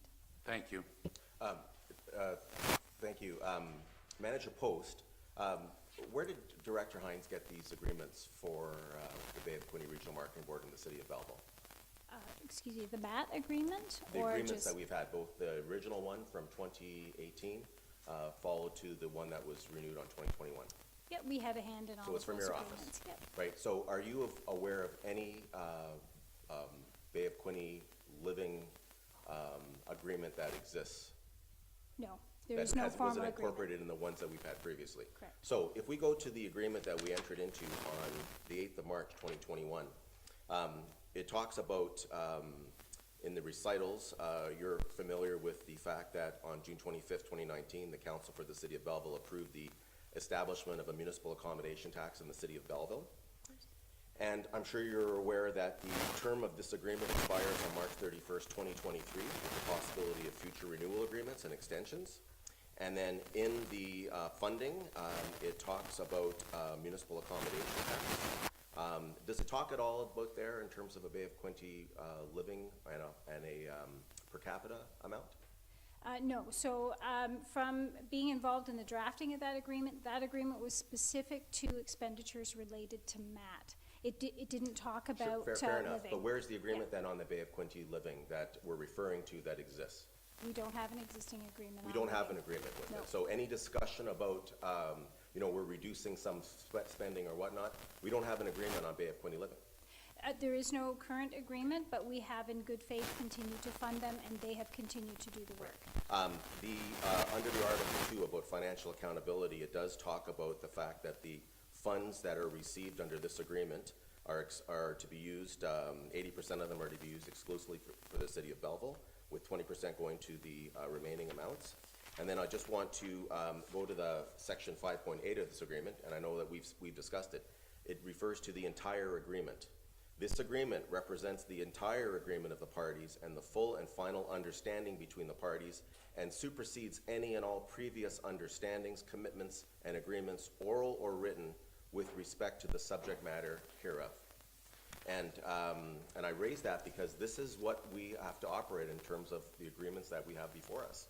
And as it is, in 2021, we were not obligated under any circumstances to pay the per capita amount, which we did. And we did it in error and discussing because we weren't aware of that. So, you know, again, Councillor Thompson used the term that we're cutting their budget. We're not cutting their budget. We're not obligated to provide that for them. We're actually increasing it significantly with the municipal accommodation tax that we're giving to them. Would that be correct? I have a different understanding of that clause in the agreement that says that it represents all of the subject matter. In my opinion, that agreement, the subject matter is the MAT tax. It's not necessarily anything outside of the MAT tax. I understand your interpretation, but in drafting it, the subject matter of that agreement was intended to be use of the MAT tax. Fair enough, but where is the agreement on the Bay of Quinte living per capita basis? There is no agreement at present. So then how can this agreement not exclude that? That agreement dealt specifically with the allocation of MAT and how it was to be used. It didn't reflect on or mention. But we don't have an agreement on the per capita basis. No, we do not. So, all right. Thank you. Councillor Carr. Yes, thank you. Questions? My questions were to you because you had a copy of the agreement. You've answered them. I guess I'm just going to say this, generally speaking. First of all, we're spending a lot of time talking about $80,000 in a $170 million budget. And I will say this, that I understand completely where Councillor Kelly's coming from. You know, as far as Bay of Quinte living goes, I don't think we need to leverage it to the same degree to attract residential growth, if you will, particularly if it means we're, you know, in years past, it would be going into the large centers and say, come, you know, live in Belleville. And we've seen what that's done. It's increased housing prices. However, I think that there's an opportunity for a concerted effort to focus in on not so much we hear all the time that we have a skilled trade shortage. We hear from our employers and major employers in our municipality that they're lacking skilled workers in certain areas. And if we want to grow our economy locally, we need to attract the right people for those jobs. And so I think there's an opportunity here to recalibrate from a Bay of Quinte living to working. Now, when you go on the Bay of Quinte website and you click on working, it jumps you over to QEDC. QEDC's mandate is quite different. They're more of a macro organization that's looking for large investors and leveraging, you know, federal and provincial dollars to help grow local businesses. Whereas I think Bay of Quinte Regional Marketing Board has an opportunity to fit that niche of skilled worker attraction and other workers such as that. I say that to say that without a formal request and without a draft agreement to consider that, we're hard pressed to just give them $80,000. I think it's been demonstrated here today that if we have agreements in place, whether it be for municipal accommodation tax or other expenditures, that it be clearly articulated in an agreement so that there is no confusion. And so what I would say is that I support the issue here of the reduction because of no agreement, but I would suggest through you to Councillor Kelly, to go back to the Bay of Quinte Regional Marketing Board, take a hard look at what they can do in terms of worker attraction, and then, you know, obviously in subsequent years come forward with an agreement and a request for funding for that purpose. I think it would serve our community and region well to make a concerted effort on worker attraction, but without a formal agreement, we're hard pressed to move forward today. Thank you. Okay. So, the motion that we have on the table is to approve these issues as amended. There is no no further amendment that's before us right now. If someone wants to make one, they can do this now. Otherwise, I'd like to call the vote. We can break for lunch and then come back with the rest of it. Councillor Thompson? Yeah, I've got a couple other ones. If are we still on the Bay Quinte marketing? Well, let's deal with it. If we're going to see a motion, then we'll deal with it, and if not, then we'll move on. I'd like to make the motion that the City of Belleville supports the Bay of Quinte Regional Marketing Board at $1.55 per capita, which will come in just over $78,000. Okay, and funding source? City money. Well, you know you need to come up with a funding source, Councillor Kelly. Well, so a reduction give me one then. somewhere. Well, you know, either it's going to be an increase to the budget, or Increase the to the taxpayers budget. support a Increase to the Okay. budget. So Councillor Kelly's making a motion to allocate $80,000 to the Bay of Quinte Regional Marketing Board through tax-supported revenues. Seconded by Councillor Thompson. Any discussion on this? Councillor Millette? As Councillor Carr pointed out, we're discussing $80,000 on a $170 million budget. What would that $80,000 do to the bottom line? I know it's incremental, but. Well, I think there's a number of issues. That's one of them, but also how do we make this decision without an agreement in Well, place? and that was my next point, is that as Councillor Carr pointed out, there's no formal agreement for the $1.55 per capita, so. Director Hines, do you have an estimate on what the $80,000 would do in terms of I guess the tax increase rate? It increases the rate for Belleville Urban by 0.07%. So it would put it at 2.01%. So that would take it above 2% to 2.01 for Belleville Urban. Okay, anyone else on discussion? Councillor Alsop? So my understanding, based on the discussion we've had here, is that 80% of the revenues that we send to the Bay of Quinte Regional Marketing Board are for Belleville projects, so in funding of that sort. So they could certainly, that would be 360,000 out of 450, something like that. So they could take 80,000 of that and have $280,000 remaining for sponsoring events and things of that nature, marketing purposes, and then use that for the working, bringing workers to the area that would be suitable. I don't think it's a far stretch to say that you could wrap that up into a tourism campaign, absolutely. And then they would just need to draft an agreement to that effect. No, I think that would be consistent with the current agreement. Okay, thank you. Anyone else for discussion? I'll call the question. All in favor? Okay, opposed? The amendment is defeated. Okay, let's take a break. It's 12:15, 12:20. We'll come back and we'll pick up any other issues on the operating issues summary, and then we'll continue moving through. What time are we back? What time are we back?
All right, let's get back to business here. So we dealt with D 1 and 2. Does anyone have any other items on the draft operating issue summary for tax supported items they'd like to pull and discuss?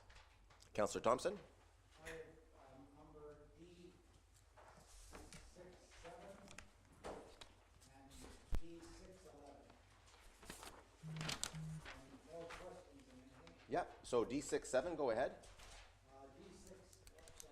D6-7 is on the Lighting Committee fireworks. I realize that we've done it in the past. I'm going to speak against it, of spending the $20,000 in fireworks. I believe people are going down there for the lighting display, and we also do fireworks in Canada Day. I don't really believe that we need to spend $20,000 on fireworks because being involved in it for a number of years, people usually go down for the lighting, look forward to the lighting and the Christmas theme, so I'm going to speak against that. So, Okay, so, okay. is it appropriate just make a motion? to You remove? make a motion to, I'll make a to motion to delete? remove. To remove it? So, Councillor Thompson's making a motion to remove, the issue number D6-7. Is there a seconder? Councillor Feeney seconded it. So now we are going to discuss the decision whether or not we should do that. So Councillor Thompson has spoken. Anyone else like to speak on this? Councillor McCaw.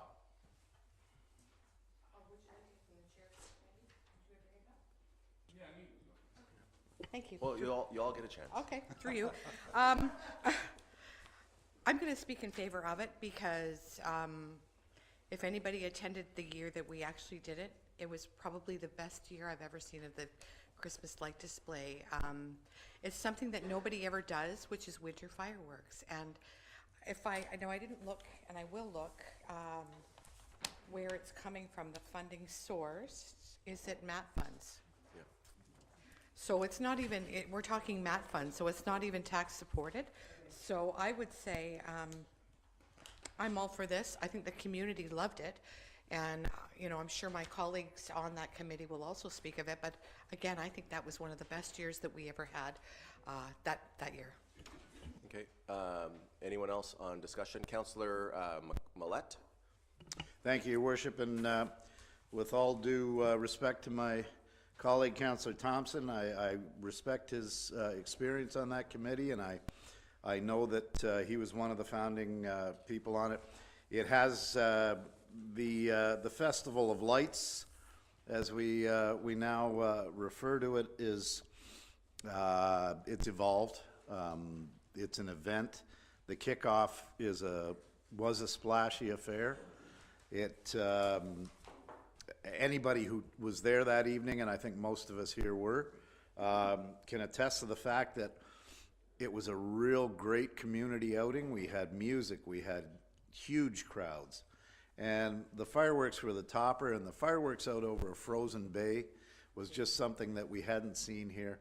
The feedback we got from that event was spectacular, and I think, you know, with all fairness, I understand that, you know, it may not be the original intention of that, but I remember back in the day, Don Foster dragging some of those old display pieces out and worried if they were going to start, if they were going to work from year to year. We've moved quite away from that without forgetting the roots, and I think we've managed as a committee to balance that sense of history, but moving forward, and I think this is a real celebration for the community for the winter, and I'm going to support the expenditure of $20,000, and again, supported by MAT tax. This is, I think, what the MAT is meant for, and I'm going to support it. Thank you. Okay, thank you. Anyone else? Councillor Kelly. Thank you, through you, Mayor. As the chair of the Festival of Lights Committee, I can appreciate Councillor Thompson's concerns, but just bring everybody up a little history. I was the chair since 2019, and we had the Festival of Lights. We've changed the name, and we had a major kickoff that November. We had close to 5,000 to 7,000 people there, and I remember working with Councillor McCaw and getting the fireworks That was just another added bonus to really make it a festival, and it's a celebration. And we look at the Festival of Lights now in the last couple of years. We've worked closely with the Equity, Diversity, Inclusion Committee. We now have a connection to the lights from China. We've invested also our Indigenous community. So the Festival of Lights is really growing. It's changed. The fireworks are part of our kickoff to the family festival, if you will, and it would be a crying shame to see it lost, but I'm going to be supporting that we keep it. Thank you. Councillor Feeney and then Councillor Sanderson. I just want to apologize to my colleagues. I did do a little bit premature there. I thought it was coming from tax dollars, so that's why I seconded it. Do you wish to withdraw that now? If that's what I can do, I Yeah, will. you can withdraw your second on it. Yes, please. So we're looking for a seconder if we're going to continue, otherwise it's, we won't proceed. Is there a seconder? Okay, so there's no seconder on the resolution, so we will move on. Councillor Thompson, you also identified D611, which is the Diwali Festival. Yeah, I just, Get you to put your microphone on, please. Thank you. Again, expenditure of $70,000. I realize it's probably, there's some funding. My question is, if we don't get, there's a grant request, are we any closer to know whether we're going to get that grant request? And if we don't get the grant request, are we going to go ahead with it, and what are we going to spend on it? Sure. Who would I ask to answer? Manager Post is here. She's handling that department. If you just want to come forward, and did you hear Councillor Thompson's question? I did, yes, go ahead. thank you. Through His Worship to all of Council. So if the grant funding is not approved, we can bring it back to Council and modify the event, recognizing we don't have the grant funding. But I think if the grant funding doesn't go through, the allocation of the 10,000 that we're putting, right, is that the difference? Yeah, so our funding is 40,000, so we're proposing the city would contribute 40,000. I believe it's coming out of the Casino Reserve Fund, Carol, I think that's where it's coming from. The Economic Development Casino. Oh, it is from that, okay. Yeah, not tax. Yes, so, and there's $15,000 of in-kind support there from the city as well. So we would propose that if the funding application through this grant is not approved, we will bring it back to council and seek some input on what that budget would look like. So I think, just reading the room here, if the additional funding isn't approved, we would just want the committee to go ahead with the 55,000. So the 40,000 in MAT funding and the 15,000 in services or in kind. Does anybody disagree with that? Okay, and so if you get the funding, then you go ahead with the full project, right? That makes it much easier for us. If we already know, if we don't get the funding, we'll just pare down the budget and do it anyway. So I think we're approving our Okay. funding, Okay. and we understand that you are making an application for additional funding, festival funding, I would imagine? It's a Reconnect grant, Right. actually, funding that we And get. if you get it, then that's terrific, and if you don't, then you'll have to scale down your event. Councillor Thompson, does that answer your question? Yeah, question. Last year, I understand there was about 10,000 spent on it or less on the event. So who's organizing this event? I believe it's being dealt with through Yeah. the Diversity, Equity, and Inclusion Committee. So let's ask Councillor Kelly, who's the chair of the Equity, Diversity, and Inclusion Committee. Councillor Kelly, can you shed some light on how did you have any funds in 2021 to spend on that inaugural Diwali festival, and then how would the 2022 event be organized? Thank you. Through you, Mayor, just last year, the Equity, Diversity, Inclusion Committee wanted to do this, and we worked on it, and with the support of the Mayor's office, our budget was $10,000, but we actually used $7,000, and we had a great afternoon, and we're planning for October again this year, and I think it was a wonderful celebration because the people made it a celebration. We didn't have a lot of fanfare, and it was $7,000, but we're going to go ahead with it this year.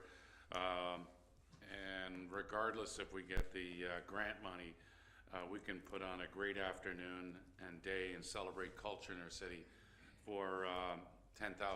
So that's very generous of the city to offer $55,000. Maybe we'll ramp it up a bit this year and do a 24-hour nonstop music festival downtown. But thank you again. It's going to be going. Okay. And then maybe, I know this is kind of related, but we also had a meeting with some organizers who want to have a second Indian food festival in the city. They want to do something later this spring, and if they need any assistance, that'll be coming through the grant committee for a separate event. But we're looking forward to having two, one in the spring and one in the fall, moving forward. Okay, those were the two items Councillor Thompson wanted pulled. Anybody else have any that they want on there? So, sorry, Councillor Malek, go ahead. Yes, Your Worship, just a question at issue D2-5, special purposes bodies. Yeah, the Sterling Arena? Yeah. Yeah, go ahead. Thank you. Just a question, I guess, Councillor Sanderson, through you to Councillor Sanderson is our rep on the Sterling Arena Capital and operating on that committee. I see a reduction in that. Just an explanation. I'm just wondering how, it's a welcome, but why is that coming about? Yeah, so, excuse me. So in the previous year, we had a higher than usual capital expenditure, and that was for the chillers. And so that's behind us, so we don't have that expense going forward. And if you could, just for the hundreds of people that are watching us right now live, explain our relationship with Sterling Arena. I know I've been asked about it before. Why are we, as Belleville taxpayers, supporting Sterling Arena? So, through the chair, thank you for the question. This actually dates back to amalgamation. And one of the agreements that was reached at the time is that the Thurlow representation on the Sterling Recreation Center would continue in place. And at that time, the contribution from Thurlow was about 7% of the overall budget for Sterling. And how our portion is arrived at is by the number of kids that are enrolled in the minor hockey program. And so for those kids that live in Thurlow region that attend, they come up with a sort of a formula, a headcount formula, and that's how we pay for it.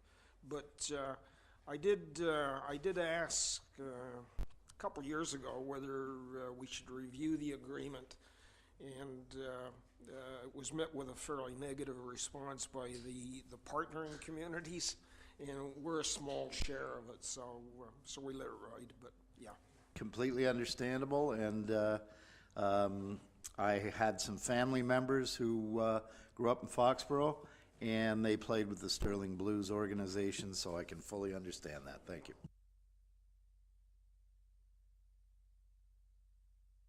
All right, anyone else? Okay, so that means that the resolution that we'll consider will be, which is on, who moved and seconded the resolution?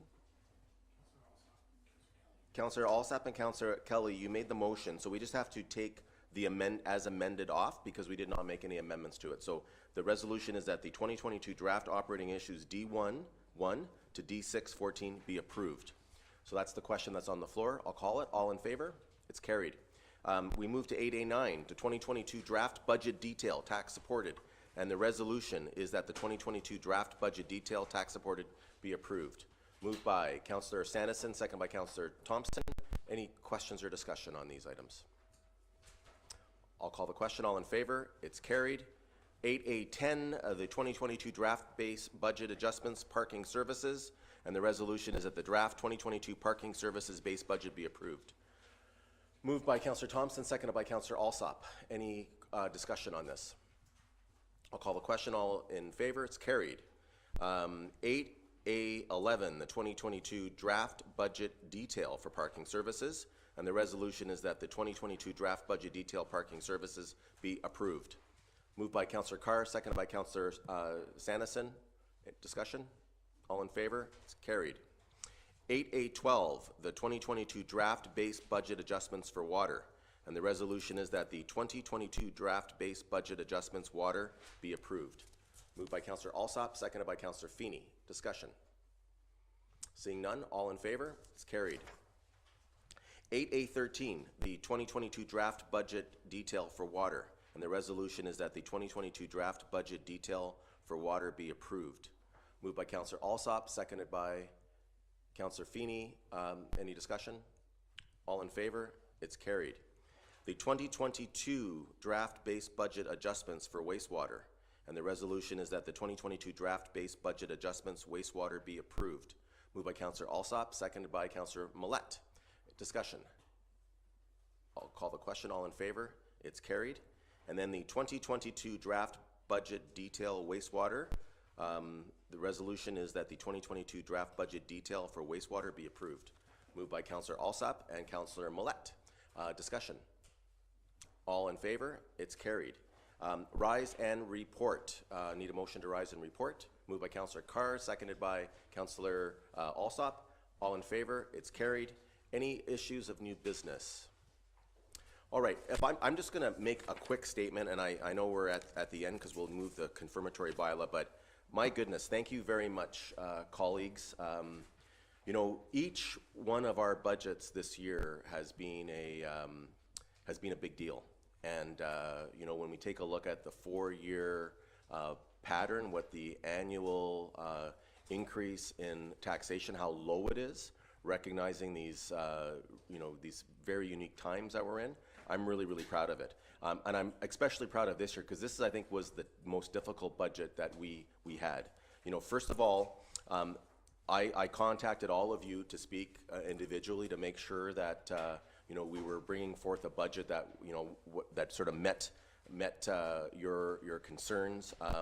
And this budget funds our planned priorities. There's a lot of concern about making sure that the Parks and Recreation Master Plan, the Transportation Plan, the new HR restructuring, that we were supporting that through resources, and this budget does that. We also wanted to maintain our previous service levels, and that was something that's important, and we've done so. And lastly, there was a lot of concern about tax increases, where we were. Some of you asked for tax increases to be 1.5% or less, and unfortunately we couldn't do it. But there was nobody who wanted to see us get above 2%, and we've been able to achieve that. And that is because of the hard work of all of us and also finance staff. So, you know, I point that out because it is significant. And let's not forget as well that we have a record capital budget. We have invested in growth in the future for the future. Part of the reason why we've been so successful this term with controlling our tax increases, especially in comparison to our neighboring communities, is because we are seeing growth in our community, and that has helped a lot. So I just want to, you know, again, thank Director Hines and all of her staff for working through this process. I want to thank the Finance Committee, my colleagues on there that have worked through the process to deal not just with the capital budget and the operating budget, but then also to deal with all the reporting requirements, working with our auditors to get us in a situation where we're in such good shape. I want to thank CEO Bove and all of his executive management team that he leads so ably, who brought a budget that was reasonable. You know, there are some items that we've deferred, as you saw, and they will have to be addressed in the future, but executive management team was very constructive in their process and have done a good job. And then lastly, my colleagues, I want to thank all of you. Some of you have been with me on 4 budgets this term. Some have been on 2, and some have been on 1 this term. And I can say that I am proud of all of them. We have done, I think, an amazing job on it, and we're seeing the leadership that we're providing economically and for the region. It's been a great experience. Thank you for your cooperation. Thank you for your patience with me as I've sort of learned and I hope grown through this process as well. So it's good work. Please consider that we have shaken hands, all of us, on a job well done. Councillor Thompson? Yeah, and thank you very much, Mayor, for your comments, but as part of the Finance Committee, their chair spoke and you have spoken. It's been a pleasure sitting on the Finance Committee. My number of years as a city councillor, which is now 16, 17 years. We've seen the financing grow, the explanations got better, and it's more streamlined. And it's, you come into these meetings now knowing that staff have done the best. They brought in a budget that's reasonable, that we can basically almost walk in here and say, we can accept this budget without much discussion. And that goes to a lot of the staff, right down from Mr. Bove, right on down to Carol Hines and her staff, and the other staff that works on a day-to-day basis in our municipality. We've done a great job. We can be proud of it, and I can be proud to sitting on this committee, and I want to thank them for making it as easy as they do to accept this budget. So, thank you. Great. Thank you.